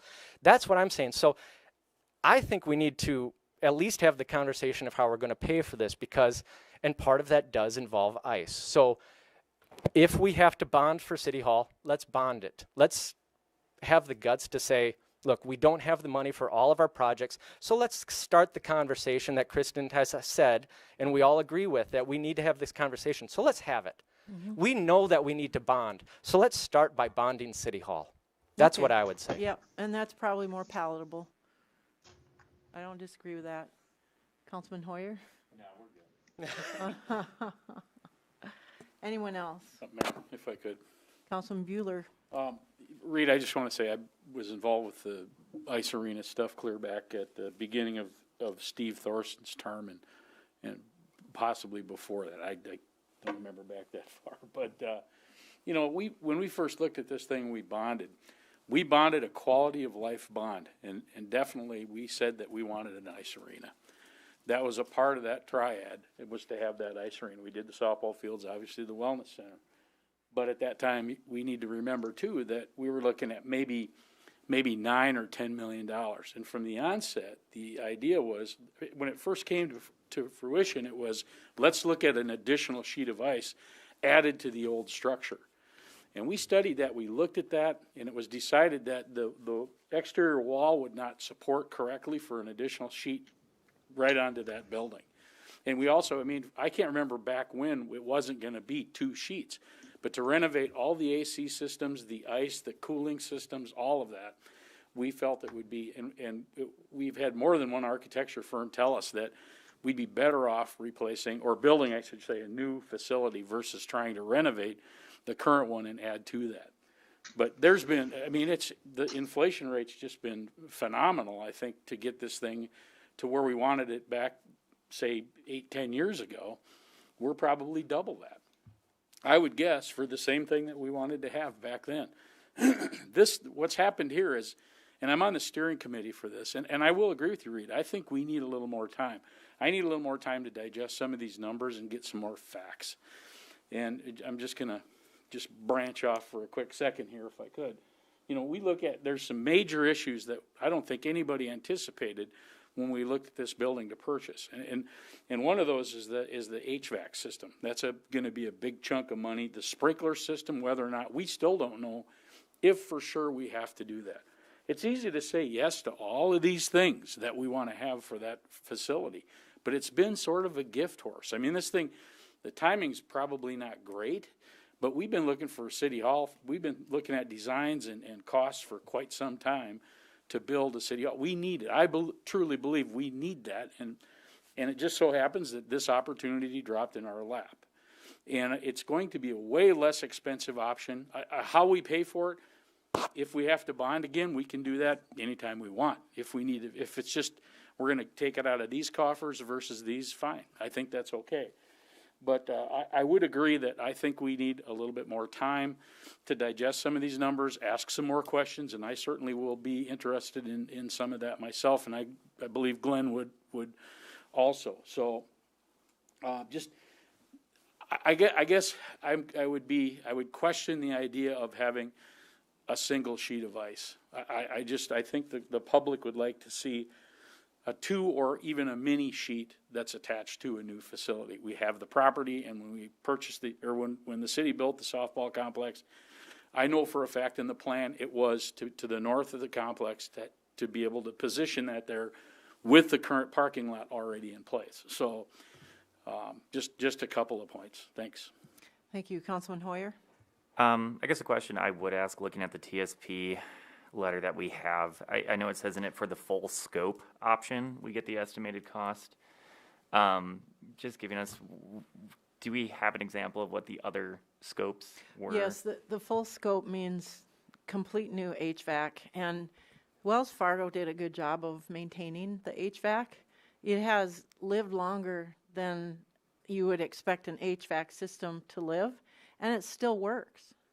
But we do have some issues. We're changing the use of the basement from offices, which and small meeting rooms, which might have a few people in them, to a council chambers, which is a big open space. So the HVAC requirements are there. We have to make some adjustments.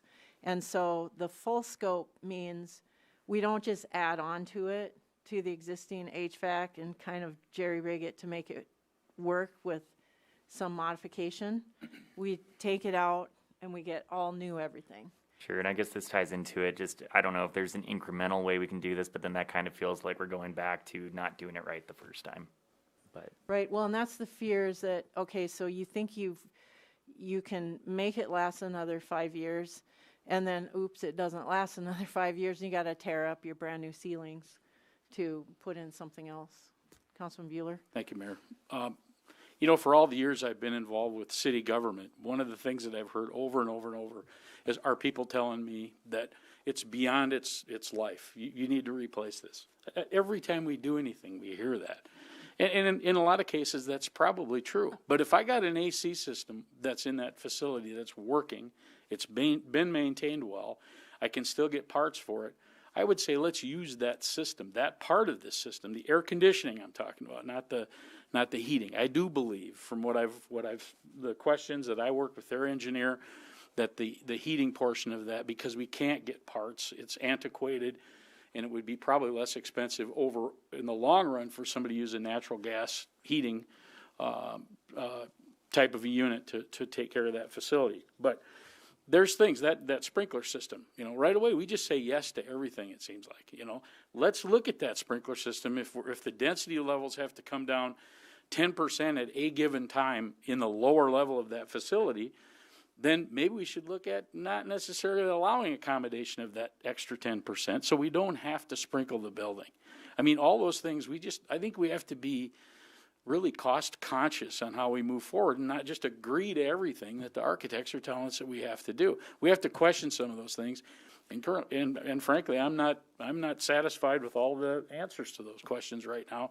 So that's another reason I think it would be beneficial or prudent for us to delay this. So what are the questions that need to be answered before you're comfortable? The HVAC certainly would be one, and then the sprinkling. Okay, Mayor. what about the The HVAC? FF&E stuff? We still haven't identified exactly what we want to keep over there, and we need to do that. And we need to find out what it is we are going to have to put in there. Now, when we say FF&E, I know about FF&E. I've been involved with these projects before, but I think we need to look at it and see exactly what that is, get a better idea of what it is we have to put in there, what we have to replace. I mean, some of those bigger ticket items that we're looking at, honestly, when I first looked at this project, in my mind, and of course I'm not an engineer or architect, but in my mind I thought, well, you know, maybe we'll have a $750,000 into this thing for renovation. But when you dig deeper into some of these other issues, you find that they have to be taken care of. Now, maybe on the outside part, I'm just going to say this. Perhaps there's a second phase to this project which works with the exterior part of the building. Now, we're talking about demoing that drive-up area, resurfacing all that parking lot. Perhaps that's something we do a little further down the road in a phase two, some of the outside, the exterior operations. Those are just my thoughts, and did I answer your question? Well, I don't know if we're going to have definitive answers within 2 weeks that are different from what we know today. I don't think we'll have an FF&E answer in 2 weeks.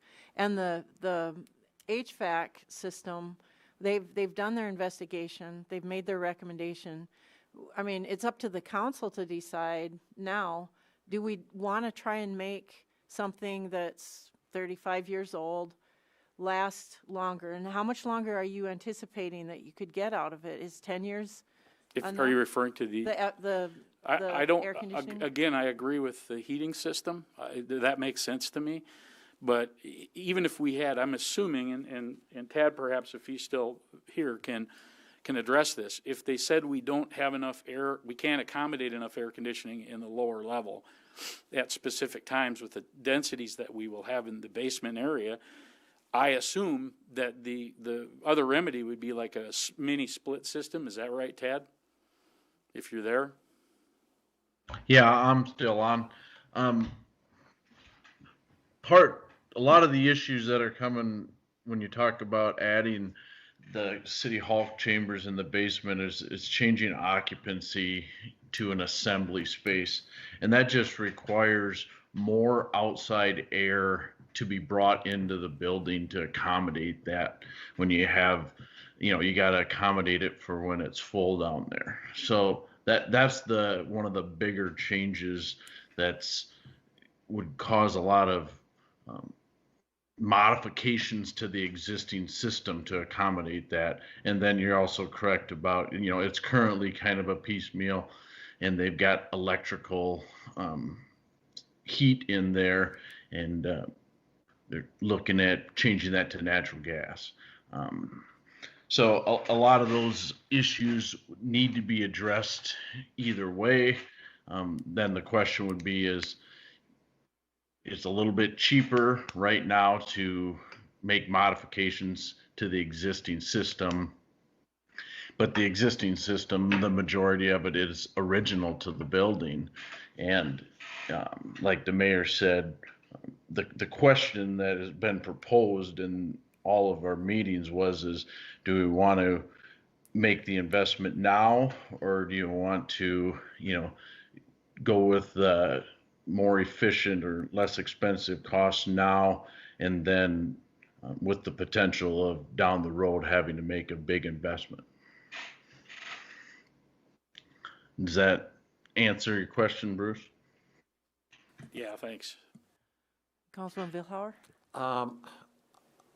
I'm not quite sure how to put this. I don't disagree with what I'm hearing a lot of discussion about, and I'm concerned too about numbers for the City Hall project, for the ice arena, et cetera. But I also don't want to switch horses in midstream relative to our architects on this.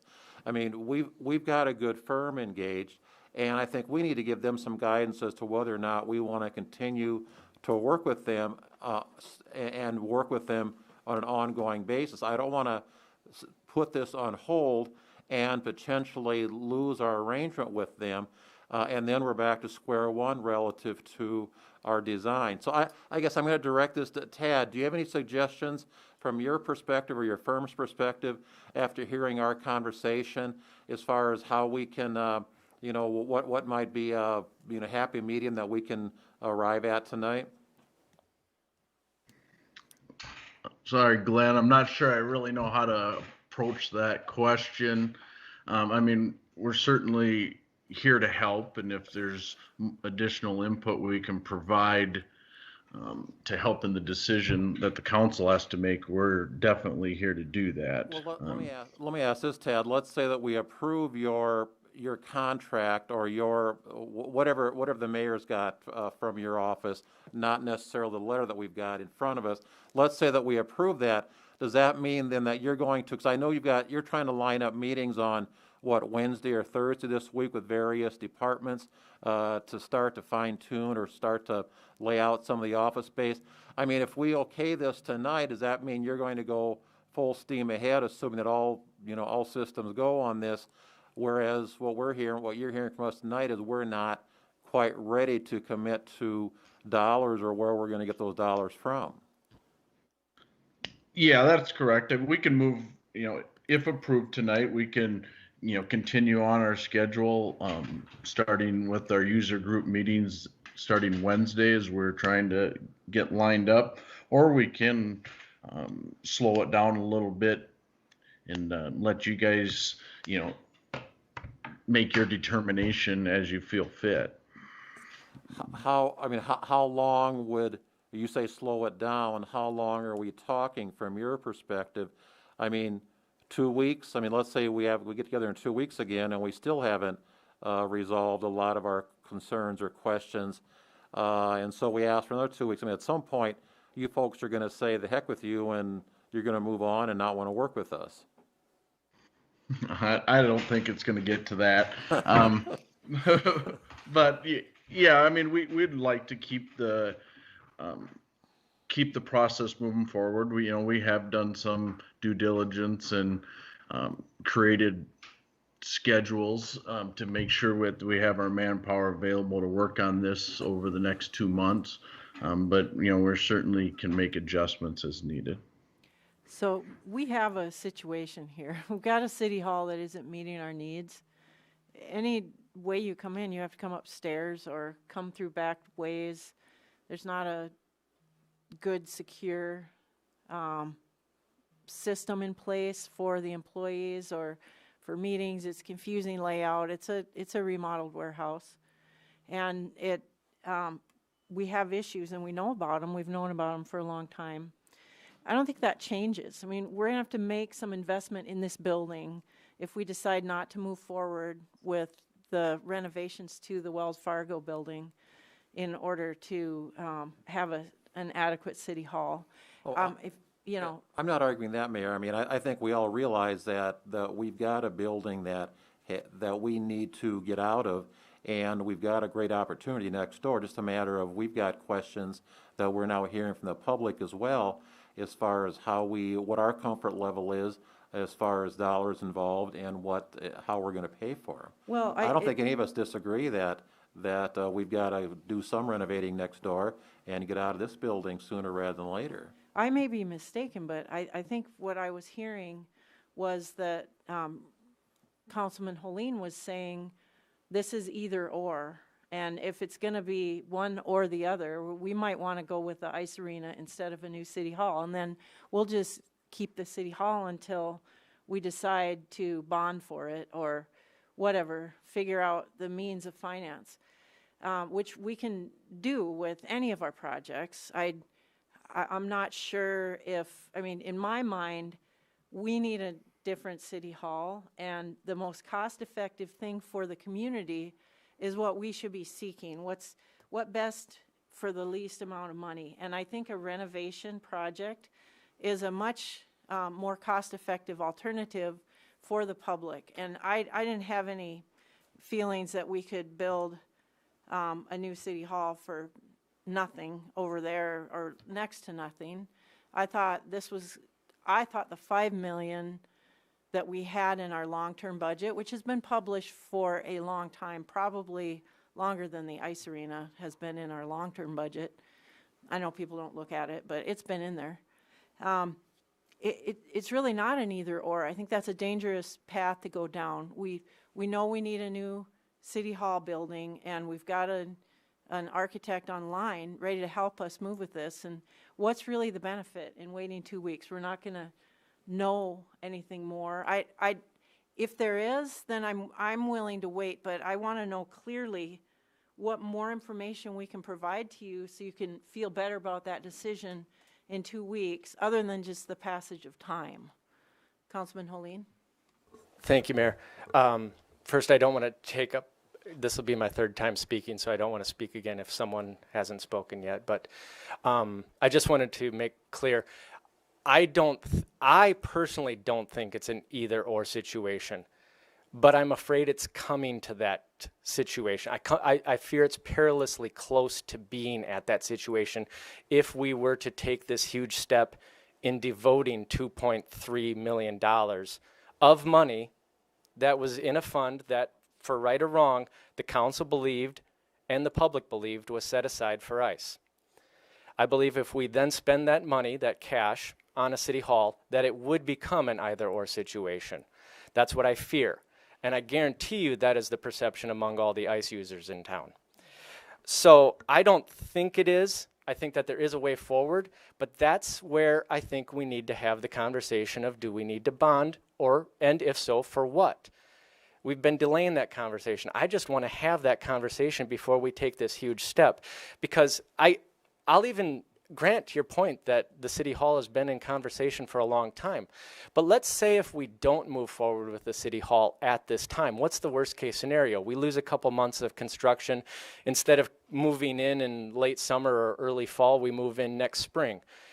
What's the downfall if we don't address ICE in this town? We've already known that we've been operating on borrowed time, that facility will break down. And when it breaks down, we are going to be faced with a cost of about $600,000 just to get it back up to functioning, or telling everyone in this town we are no longer a town with ICE. And once we lose ICE, to get it back is that much harder and that much more of a quality of life issue, because once you lose ICE, it's going to take that much longer to get it back. Then you have to get all the user groups back. You have to get all the kids getting back into that sport or ice facility. So the downside of waiting on City Hall is really just that we have to wait. We don't get to move in for another few months. The downside for waiting on ice and figuring out how we're going to pay for it is potentially a huge cost to the city or a huge cost to quality of life in the city. And I think we need to make that decision before we make a decision on, or basically committing ourselves to the cost. But also, I do want to say I totally agree with Bruce. I don't even want to get it off on ice. I think that there's enough reason to wait on this without even worrying about ice. Like, I apologize I wasn't here last Monday, but there was talk about having a enormous city council chamber for overflow seating. Well, 95% of all city council meetings can be fit in a room half this size. And when we need more room, when we know we're going to have a contentious issue, why don't we move it to the Watertown Event Center, which is a facility we already own? We could move it into the theater. So I'm saying a question like that, rather than spend a lot of money on building a huge city council chamber, let's have the conversation. Let's have a very small city council chamber and use another city building that we've already paid for when we need it. So the questions like that, which I also see your point. I don't know if they'll be answered in 2 weeks, but I will at least make the motion to wait 2 weeks and have the conversation again. Is that a motion? Yeah, I Or guess are that's you- what I'm concerned about now. It will be, but I want to respect Sure. Mike. I want to respect Councilman Hoyer's time. I don't want to make a motion and then have him have to speak to the motion, so. Okay, Councilman Hoyer. I think the big thing, Mayor, is just that, we went into it at 1.2. We all kind of saw that number and we were good with that. I think seeing the 2.3 is just a little bit of sticker shock coming into this. It's not itemized. It's not going to be at this point, so that's kind of hard too. It's conceptual. I still feel like 3.5 is going to be cheaper than any building we could have ever created, realistically, with land acquisition and then building from scratch. That's still going to be cheaper than that. It is difficult, though, like I said, when we don't have, an itemized situation. I like Councilman Holin's bit, though, about we don't need a huge council chamber because realistically, 95% of the time, Right. half this could fit it. I love the idea of we could just go to a bigger space if we ever had a contentious issue we thought that was going to be needed on. That's hard to guess, I guess, as well. But I would sit here and say I don't think it's an either-or issue as well. Do I feel that $5 million, even just trying to add a sheet on, is going to get it there? No. I think we're going to get stuck bonding no matter what for it. I'm in the ship of if we're going to do it, let's do it right the first time, even if that is adding a sheet of ice on. I know that I was behind that, all for that idea from the start, not getting a giant new facility, but adding on. But I got told from the get-go there that wasn't cost-effective and it made more sense to build something new, which blew my mind, but I got told that repeatedly. We had a consultant. Right. that told And us we'll that. trust that. Again, it's just, I'm It's sure for the public, confusing, that's I pretty know. mind-blowing too. Yep. But ultimately, I mean, we put off City Hall because we feel like it's selfish to improve it, to build a better location for something that not everyone's using. I mean, realistically, when I look at it, it's a quality of life improvement for the employees of the city. If we take care of them, that improves all facility usage. I mean, you come in for a permit, it's going to be simpler. If we have better workspaces with better workflow, it makes everything work more efficiently. And in the long run, that's saving stuff for our community. I'm in favor of moving ahead. I do think that there needs to be more discussion still along the way with what do we really need? Do we need that bigger council chamber? I'm with Bruce on it. If we can make the HVAC work and it makes sense to make that work for a longer period of time. I mean, I live in a home that has appliances from the 70s. They're not the most cost-efficient thing in the world, but gosh, they still work. If we think we can get some longevity out of it, then let's find that savings. But if it doesn't make any sense, then let's not do it either. But I think we always should be like this about any project we build. I do think a lot of the times we just go for it. And we go, okay, that's the price tag, cool. We should always be this cautious with when we're going into projects. I wish we saw more of it. But in this scenario, again, I think we just need to hold people accountable as we go forward. And I think we're okay to still go ahead, get the city building going. But if we want to start talking about ice again, let's start talking about it. I mean, ultimately, in the long run, we're going to end up bonding for it. I really do personally believe that. But that's just due to inflation. That's due to unexpected things that came up along the way. But it is what it is. Right. And So- I agree with everything you're saying. And I would like to point out too that by renovating an existing building for a lesser cost than building new, that actually reserves more money for us to put toward an ice arena.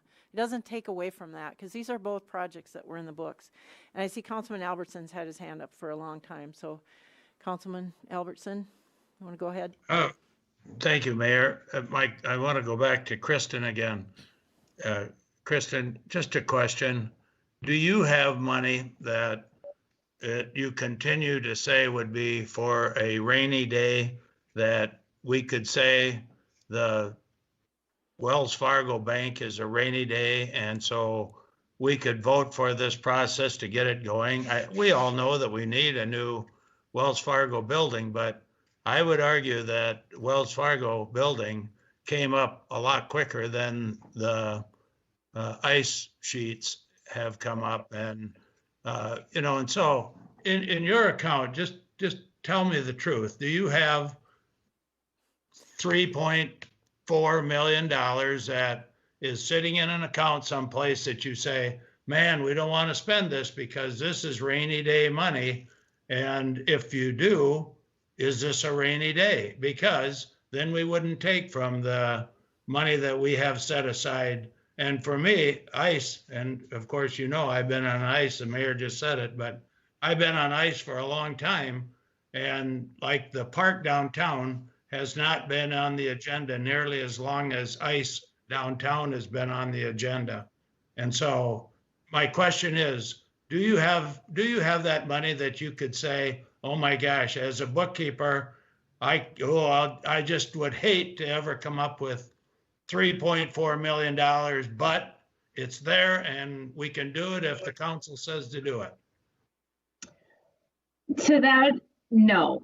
Our capital outlay accumulation that we did have, at the end of 2019, we had about $9 million set aside, and that was to capture a slug of different projects.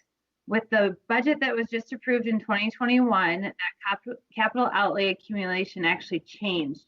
That was reduced down to about $2 million. $7 million right now is currently earmarked between the airport terminal project, which we're estimating around the $5 million. Like I said, we're still waiting for the bids to come in for the second phase of that. And then the other thing is kind of the direction we've been giving is the downtown park. And the downtown park is estimated at around $2 million. So that's $7 million worth of projects that the Capital Improvement Fund had reserve cash set aside for different projects, and they've kind of made their way in just in the timing. So is there any additional cash for more projects? No. That is your only other pot of money is the Capital Project Fund. So with that, if the council's direction and thought is to not touch the available cash that we have that's sitting in the Capital Project Fund, then really the option is to bond for the City Hall project. And what is the time frame on a bond? If we wanted to bond the city and said, you know what, this is something that we would like to do, we don't know that it would get referred even, but let's say it might get referred. So time frame, give me a time frame on, it sounds to me like we have ourselves in such a place that if we're going to do the stuff that we want to do, we don't have the money anyway. So aren't we going to have to bond if we want to do these things? Right. So usually about the time frame to do a bond is probably between about the 45 to probably about 60 to 80 days. And that's just with your public hearings that you have to give notice to for the resolutions and giving it the referral time.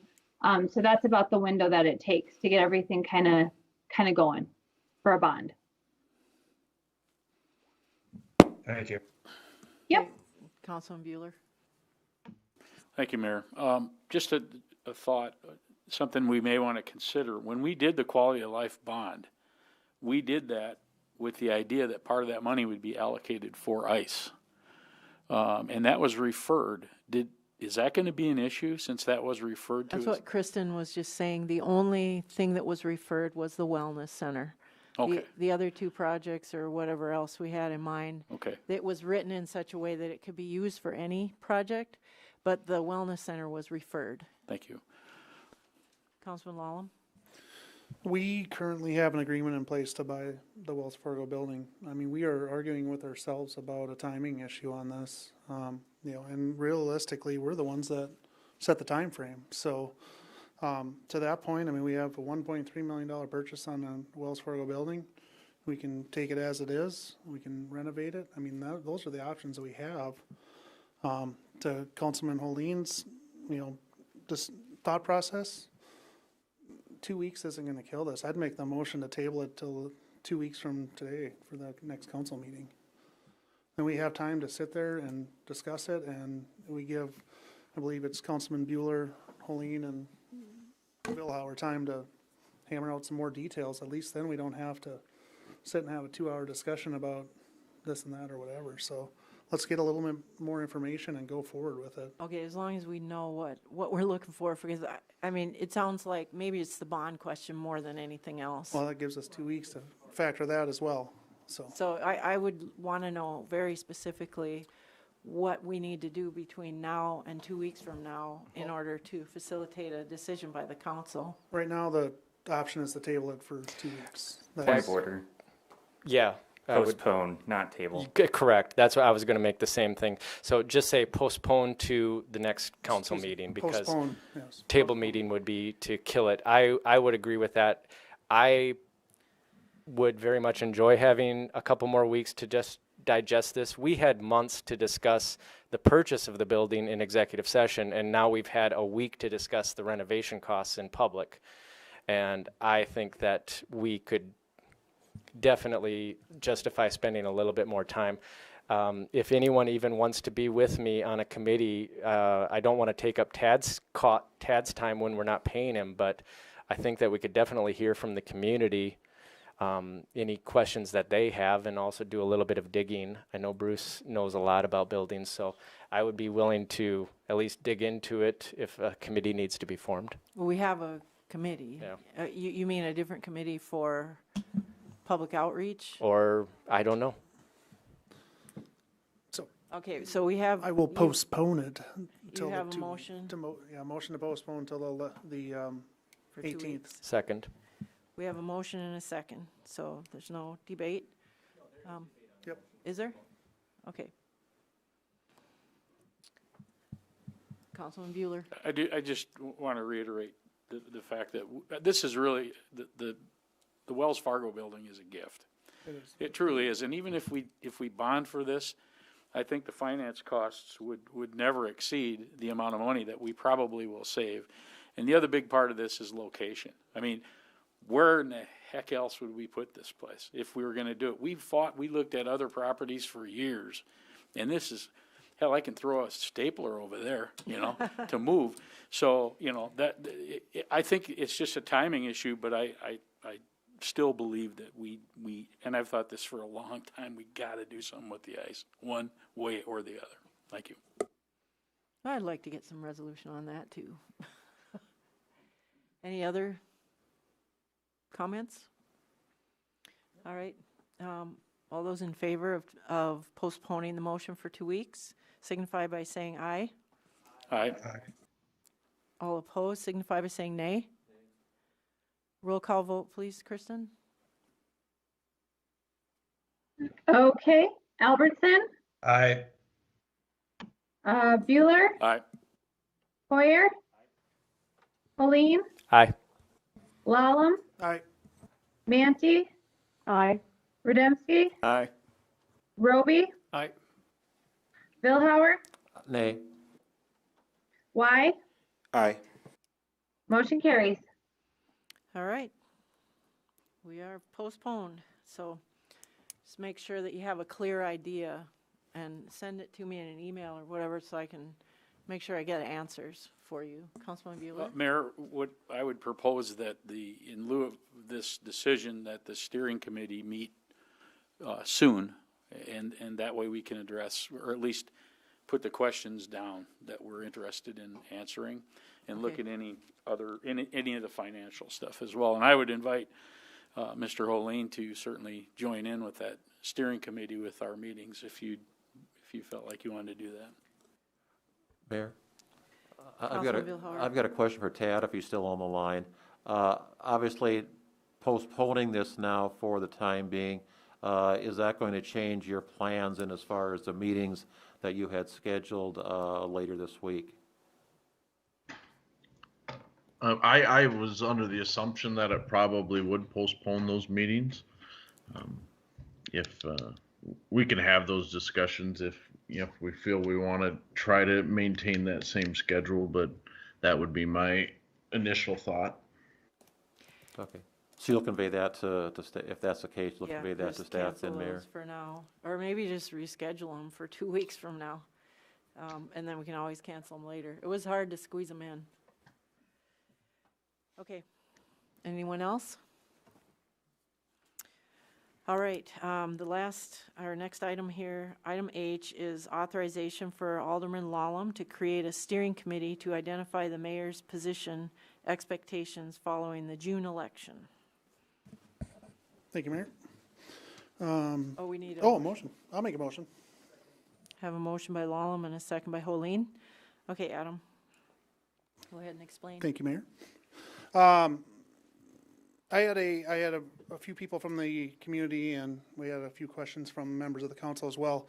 So basically, I'll just read a statement I made here. I moved to develop a steering committee for the purpose of identifying and explaining the mayor's position and expectations for after the June election. I've had, like I said, I had members of the community and the council reach out as to what the expectations are, and have them on record for once the city of Watertown's new city manager is hired and implemented as of the first meeting in July. The home rule charter does identify some of the job duties identified, but the public just wants a little more clarification, and I didn't think that was unrealistic.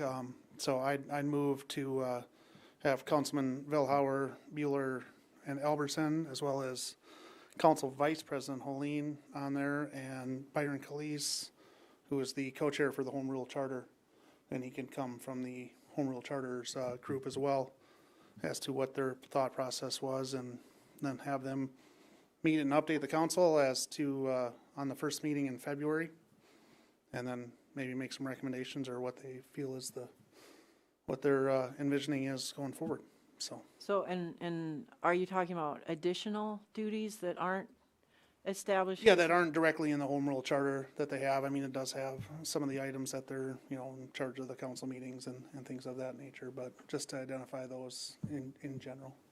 Okay, so you're not, I mean, any person that would run for mayor will have a platform. Sure. Of what they intend to be. Yep, more of the council's expectations for it and what they envision, I think, and having Byron on there at least, he sat through that home rule charter and had the 21 people, I believe, in that. So we've got Holeen, Vilhauer, who else did you say? Albertson? Albertson and Bueller, and Bueller brought that up last meeting, Bruce? Is that what it was? Yep. And Dan reached out to me as well, just on a couple of questions, so. Byron. And Byron Calise. Not to be, I don't know how to say this, but our community does have 50% women, and this whole entire committee is men. Could you have a woman on the committee? Sure. For a little bit of a different perspective? Yeah. Would that be me? It can be. I just didn't want to have too many council members, and then we have. Yeah, I don't mind. I just thought if that was the case, but yeah, if somebody from the community wants to come forward and do that, that would be great. Yeah. I really encourage it that more women get involved with this. That was one of the reasons I ran for council in the first place, was because we have 50% men and 50% women in the city, and we've never had that level of representation. Sure. So yeah, anything you can do to encourage women, or if I can help in any way, I'd be glad to do that. Beth, if you want to be on there, that's fine. Those are the only people that I had talked to, and Bruce and Dan had reached out to me, and I just thought as I don't have to be on. If you want to limit council members, I'm just saying that No. I would encourage or help you with that process of getting more women on there perhaps. And Beth, I if just you- didn't want to speak for you.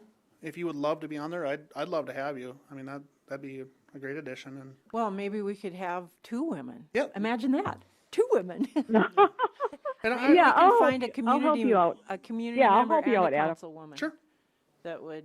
yeah, help those are with it. just, Byron was the co-chair in that home rule charter. So if there's another member from there, that'd be fine Yeah, with me. But I would recommend too, you circle back and take a look at who all served in that, because there's, you know, Yep. a lot of good women on that committee. And honestly, I'll put it out to you guys. I mean, if you're on the committee, I'm just putting it out there so that there's the discussion and they can come forward with it. And if you feel there's other, I just didn't want that group to get to be, I mean, we had 21 people for the home rule charter. I don't need Right. 21 people for that, but I'm Right, but, completely I mean, open to, A diversity's good. Yep. It's good to have a diversity of opinions.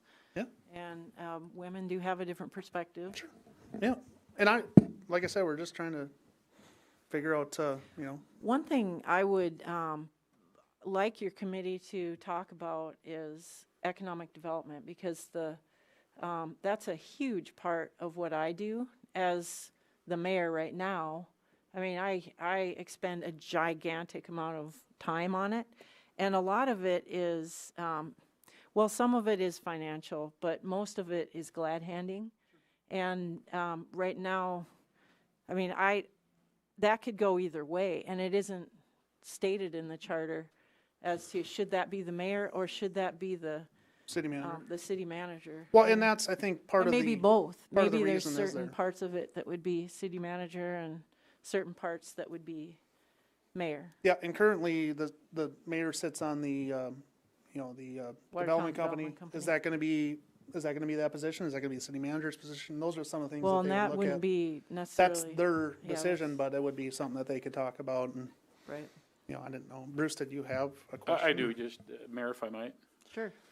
You know, it's some time ago, and gosh, it's probably been a couple of years ago now, you had handed out a form and asked us to check off boxes as to what you felt that would be the duties for the mayor when we had a city manager. I don't know that and maybe you gave it to us, I didn't see it, but I never did see how that process ended up, what we ended up for numbers. That would be interesting to have that information that the council filled out at that time. But I think the big thing, one of the big reasons we're looking at this is so everyone's clear on the expectations and the duties of this position and how that's all going to shake out in the future. The council ultimately is responsible for those things, and I think that's why we thought it was really important to get those things documented. And obviously, what the home rule charter says is part of that. Thank you. Sure. And I'd be happy to consult with you. I've been doing the job for 3.5 years, and I have kind of a sense of what's administrative and what isn't. And it has been a challenge the council members often get into the administration, and I pull the reins back on you guys, and it is never a fun thing to do.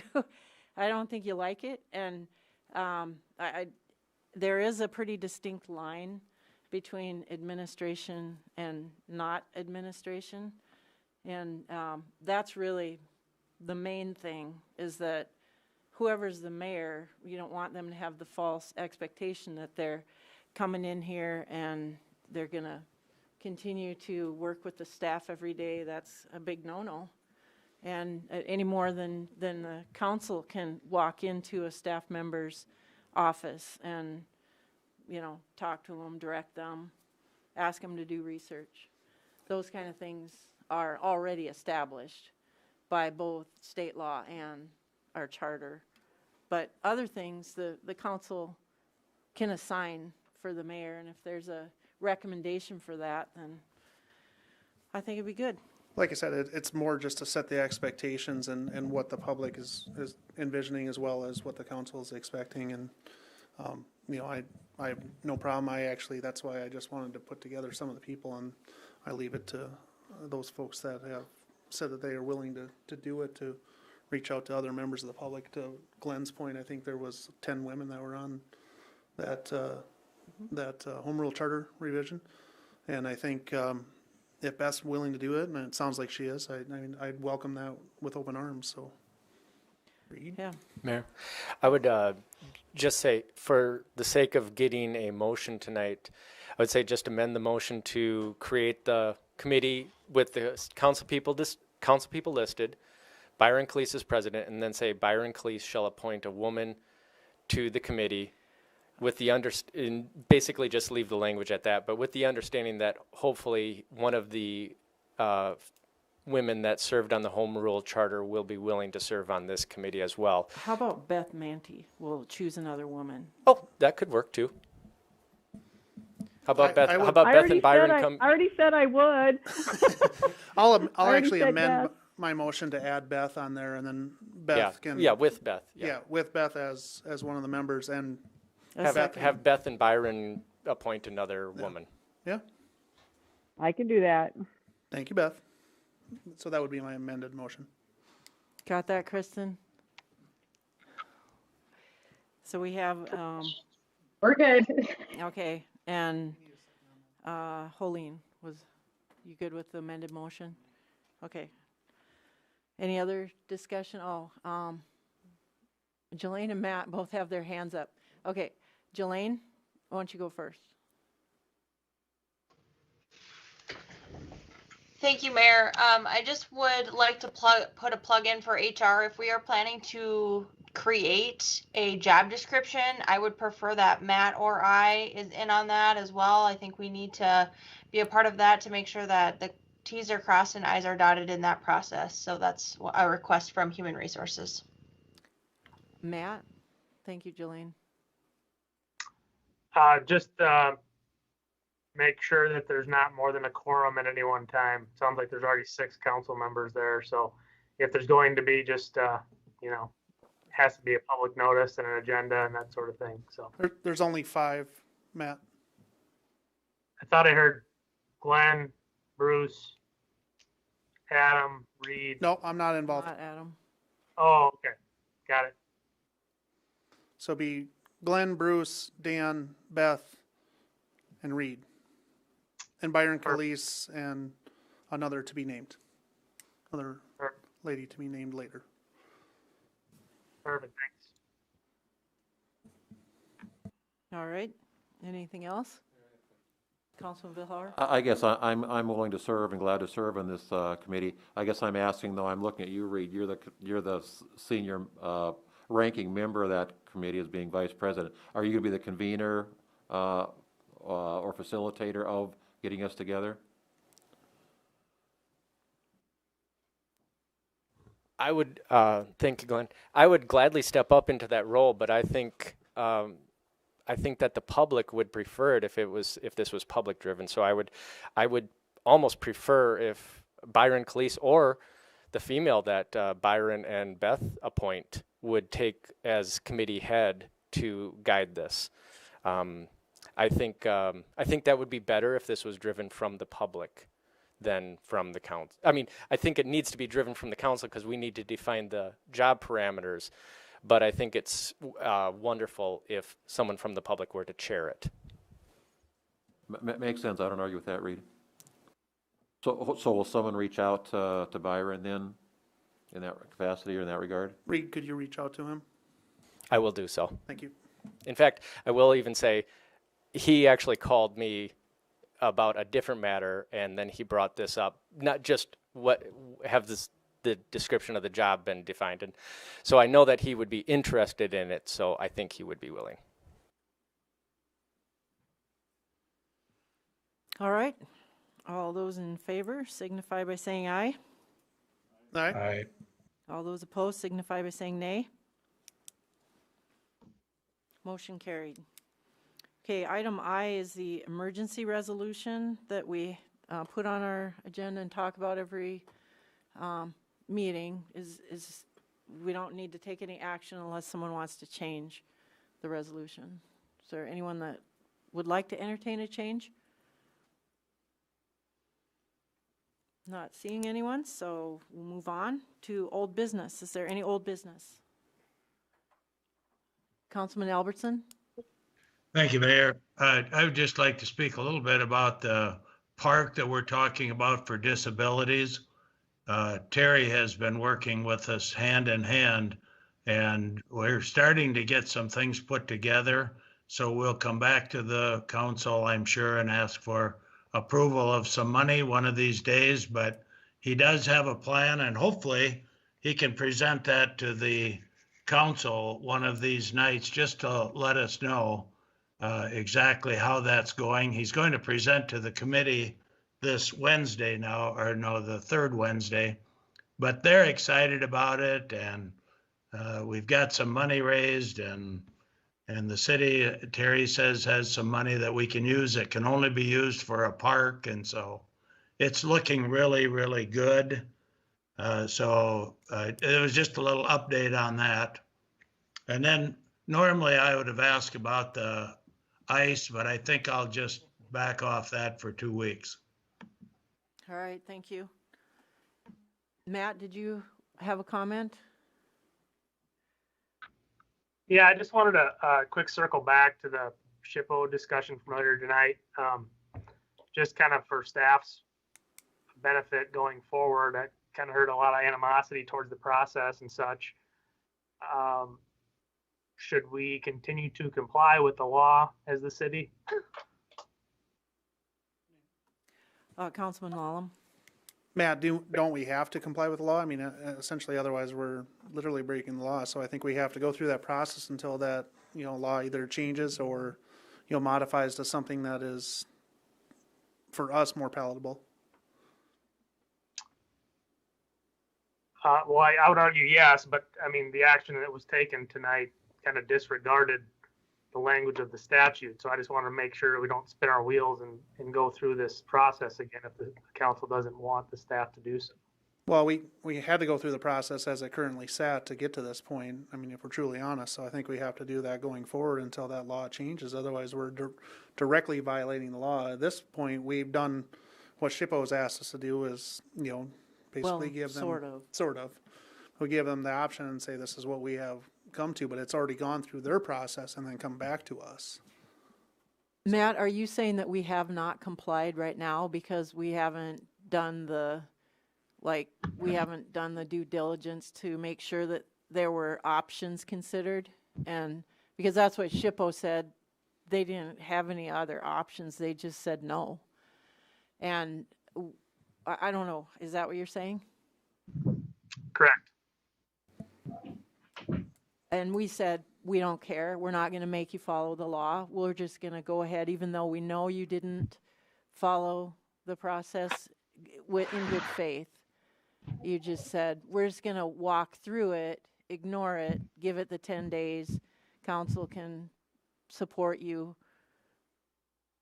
I'm paraphrasing what happened, but the state law says that the council has to agree that all the options were examined and there's no feasible alternative to what's being proposed. And that's not really true.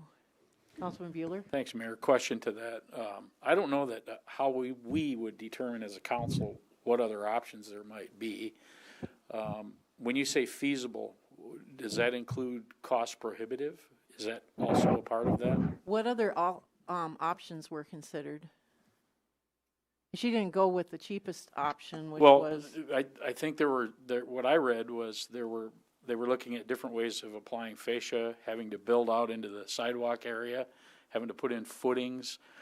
They were looking at square foot price for a thin faux brick, I think, versus a full brick type facade.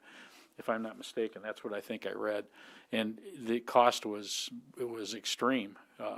And I guess that's subjective, but it did seem like a lot of money. But I don't know if we have to have criteria for making this decision. I don't know how we would get to that. I don't know how the city council is going to find out what other options there were for that. It's on the applicant to display that they've explored the other options, and it was determined in the latest communication from the Historical Preservation Office that they didn't even attempt to explore this option. Yeah, they didn't present to SHPO. Councilman Hoyer? Well, when I read through what was written there, it presented those three options and then said why none of them were feasible. I thought that was exploring options because there was the full brick, there was the half brick facade, and then there was one other, but a lot of them had to deal with going a foot into the sidewalk, doing new footings, as was said, and then even just the joints of the building would create cracking, and so it wasn't feasible. So I thought it was a cost prohibitive thing. Councilwoman Manti? I was just wondering if the decision that the Board of Adjustment made on furthering this was part of that whole process of saying that this did not have, or that she did exhaust all of the options. I was at that meeting and I listened to the whole thing, and it sounded to me like that was the conclusion that they came up with. So I wonder if their decision makes any bearing on ours. Matt, the council has to make findings. And are you kind of agonizing over how to write that, or what are you getting at? Well, it just, in SHPO's latest response, they clearly indicated to us that they didn't feel that the case report actually explored the feasible and prudent alternatives. But the council kind of ignored that and approved it anyway, and that's fine. And all I'm asking the question for is to make sure that we don't waste more time as staff than we need to. That's all. All right, thank you. Heath, you want to comment? Yeah, thank you. Thank you, Matt, for bringing that up, because, obviously I have some of the same sentiments that Matt expressed, wanting to, make sure we're functioning efficiently, effectively, but not as staff, not doing our due diligence to carry out and facilitate a process that we've signed up to be part of. So I can respect and appreciate Matt's comments in that regard. I'll just touch on briefly. I don't want to rehash a lot of details for an action that's already been decided, but SHPO did outline options that I think are more expansive and went into more detail than what the applicant represented in their case report. You are correct that the applicant did touch on a few things they could have done, and they put some cost estimates together for those items. But SHPO went a little bit further and did provide some examples of, whether it had to do with the brick facade, whether it had to do with altering the heights of the building. They were concerned they didn't have enough information whether the massing, the size of the buildings was being changed at all. There's a lot of criteria that they look at, and the case report that they received from the applicant and through city staff just didn't have enough detail for them to feel comfortable saying, okay, proceed because it's cost prohibitive. Because that is a response that they will provide at times. If they find we've exhausted all options and it's cost prohibitive, they're not in the business of making people spend more money to and will make other recommendations to avoid that from happening if it truly is cost prohibitive to perform some of those measures. I just wanted to touch on that. I think SHPO wished they had more information from the applicant.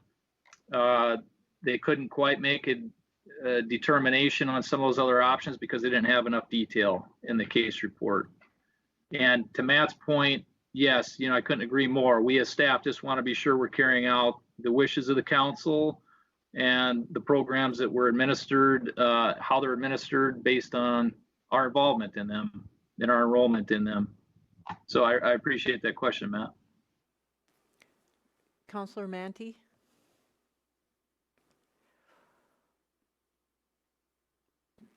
Beth, did you want to make a comment? Nope, I forgot to put my hand down. Oh, Sorry. okay. All right. Councilman Vilhauer. I guess I'm confused now. I mean, the action we took tonight was the approval of a building permit for this project. Okay, what more than, I mean, Matt, you're concerned about what staff needs to go through or spending more time on. I guess I'm confused at this point now. If we're ready to issue a building permit and we gave the approval tonight, I guess I'm not hearing your concern, Matt, or you, Heath.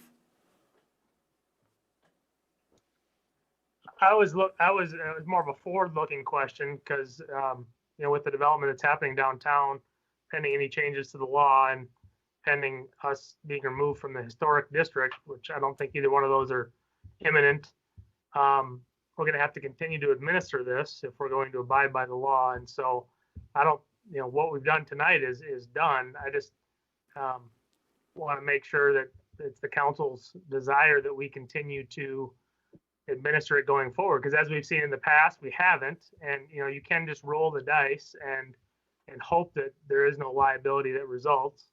Or we can go through the process that the law requires. And so I guess I just want to, make sure again that we're carrying out the council's wishes.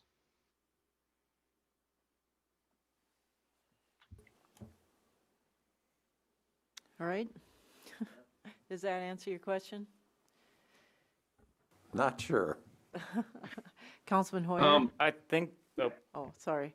Did you want to say more, Matt? Well, I guess, I don't want to upset the apple cart too much, but the, the language in the statute, if we're going to follow the law, we should follow it.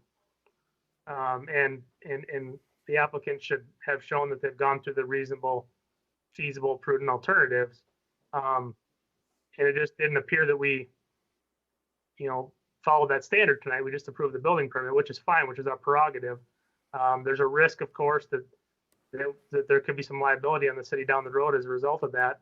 So my question is whether or not we go through the process at all, and we could skip the process like we've done in the past, or go through the process faithfully to the law. Councilman Lallam? Matt, my thought is reading through that packet and what they put forward, I thought that was doing the due diligence that they have required. If that is not the case, then frankly, we were not informed of enough of it to make that moving forward. So I don't know if that's on the applicant or us or anyone else.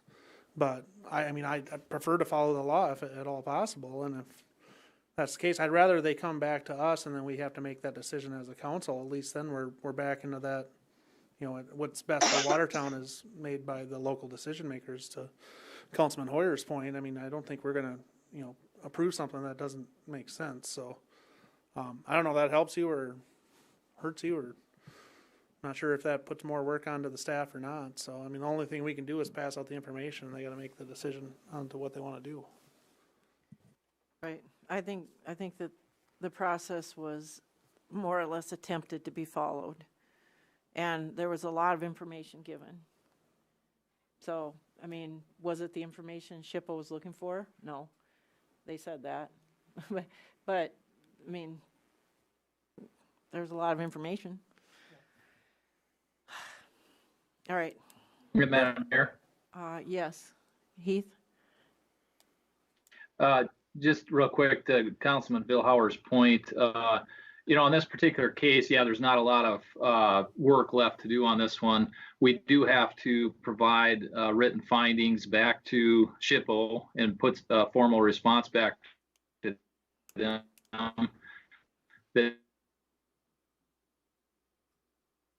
frozen.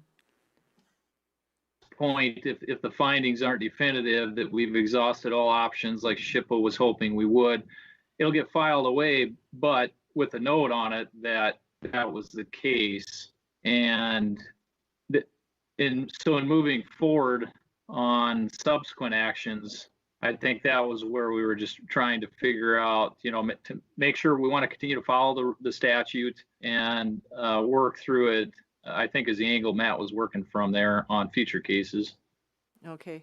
And I will second that. I mean, I understand where Matt was coming from. The staff really was eviscerated by trying to do their job. And I guess he's kind of getting at that. Do you want them to continue? And, people don't like it. They don't like it. And we just passed our overlay district, which is our own historic preservation, and we gave a variance to it. So she didn't follow that with her design either.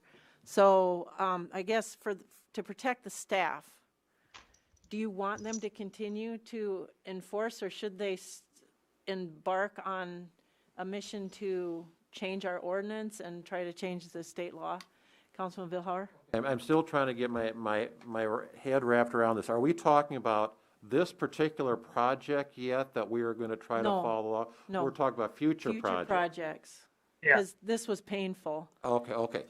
And Gotcha. if we could, like, if you just told the staff, hey, just ignore the laws, we'll just we'll blank out our downtown overlay district regs, and we'll talk to the state about maybe getting us out of the historic district, or just keep moving forward with the good faith that we are going to ask people to try to comply and see what they come up with. Okay, and, now the light bulb went on, so. and deal with it. Councilman Hoyer? I think the biggest thing with that process is just making sure that when people come into buildings and they're looking at doing renovations, and the first time they come in for a permit, one, we need to make them a little more aware of the overlay district so that they know it exists. It's a new thing. I mean, we had multiple situations here where folks allegedly didn't know about it. So maybe we do a little better job of, and forgive me, if staff was doing that the whole time, I wouldn't know. But let's just double up on that, make sure they're aware of that, make sure they're aware that they're in the historical district and that they have to comply with SHPO. And so from the get-go, the people that are doing the design work can make sure they're trying to do the right thing from the start too, because this one was kind of a miscommunication mess. Right. And maybe it was just that from the start with this one. And it's our first time really applying the overlay district. So, I mean, it's kind of inevitable. We were going to probably hit some bumps with it. I don't know. This is kind of a special circumstance. I hate... It wasn't the first? Oh, it wasn't? Okay. No, well, it was not. I hate variances personally, but this one... It was the first variance. Right. But in But not general, the I think first. we should still continue to try to adhere to it as best we can. If it is a conversation that we do want to have where we look at exiting, if that's a thing, I don't think it's a thing at this point. I don't know. Then maybe we look at it. But otherwise, we should always be trying to follow the law to the best of our ability. And I felt we did the process pretty well on this one. Okay. Councilman Bueller?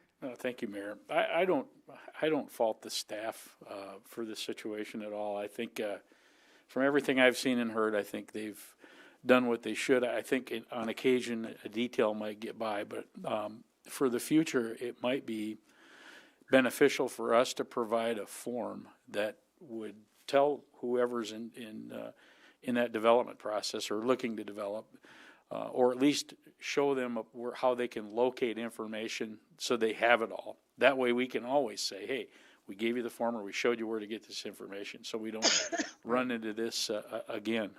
But as far as the historical society, for us to be able, if we decided to back away from that, would that take away some opportunity for some people to receive funds down the road? Because I think it would. And so that's something we have to consider, I think, before we would make that decision. And, I think it's sort of subjective as to how we want to do it. That's why we have boards of adjustment, Thank you. All right. Anyone else? Councilman Holeen? This is not on SHPO, so I don't want to shift subjects. Number one, I wish I was like our esteemed public works director and had the background of a string of lights above his head with guitars hanging over his left shoulder. That's pretty cool. But second, I wanted to address two things. One, from about 15 minutes ago, I got a text from Byron Calise. He would be honored to head that committee, so I think we're good to go there until we get the last member. And finally, to just circle back with ICE, since Councilman Albertson didn't bring it up, I do not want to do the town of Watertown a disservice. I don't want to be up here and argue against a city hall based on cost and use the ice rink as a tool to use that. I think that I would feel better if I got some resolution, and I think the city of Watertown would. So I want to make a pledge that I want to bring forward a proposal for ice in this town within a month. Whether that means no ice, which I have always said is a very real possibility, a very cheap sheet of ice to go along. There will always be 2 sheets of ice. So one cheap sheet added to the ice that we already have, or I will just say that the committee was extremely close to getting ice done in town before COVID hit.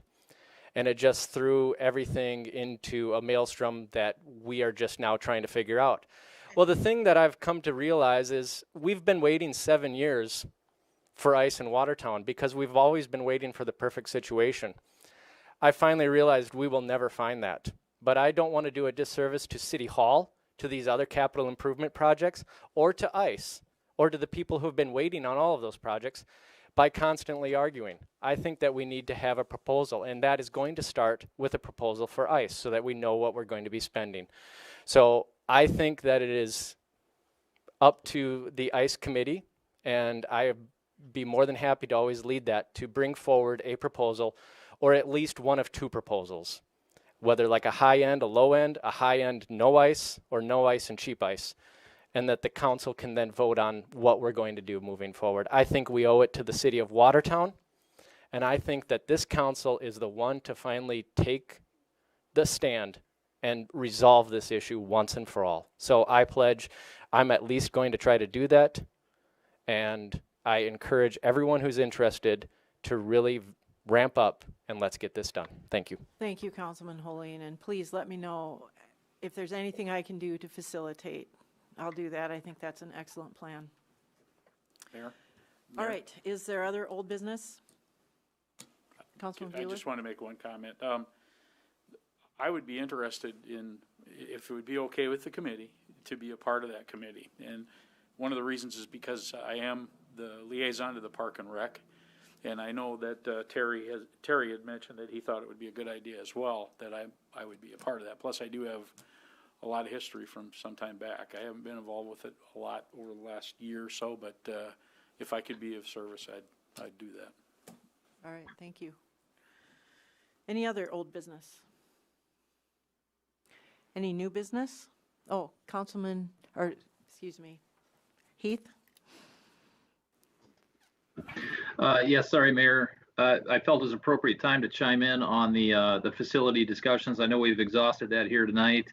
But the one I wanted to mention that hasn't been brought up in too much detail that I think is part of this entire bonding discussion that we may get into, and I just want to put a shameless plug in for it, is the street facility. That is another one lingering that had to be put on hold to fund the airport terminal. And so however this bonding package works out, whether it's for multiple facilities or one facility, I think there's an opportunity here that we talk about them collectively to think about, which eggs we're going to put into the bonding basket and which eggs we're going to use our cash on hand for. And just wanted to put that plug in for that street facility that's been put on hold, and I know is a big need as well. So thank you very much. Yeah, thank you, Heath. Appreciate that. Any other new business? Any liaison member reports? Any announcements? Councilman Billhauer? Just a reminder, or the public probably doesn't know this, that we have our city manager recruiter in town this week for a couple, 3 days, starting their work for us. Yeah, that's good to move forward. And also, with that. our next meeting is 2 weeks from tomorrow night. It's a Tuesday, right? Yeah. Because we have a Monday holiday coming up, Martin Luther King Day. All right, thank you. Any other announcements? Councilmanville or Lallam?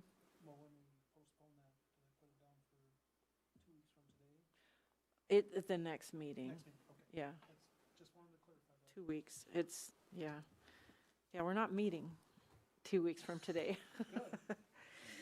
Okay. Any other announcements? We do not have a reason to go into executive session tonight, so there being no further business, I declare the meeting adjourned. Thank you, everyone.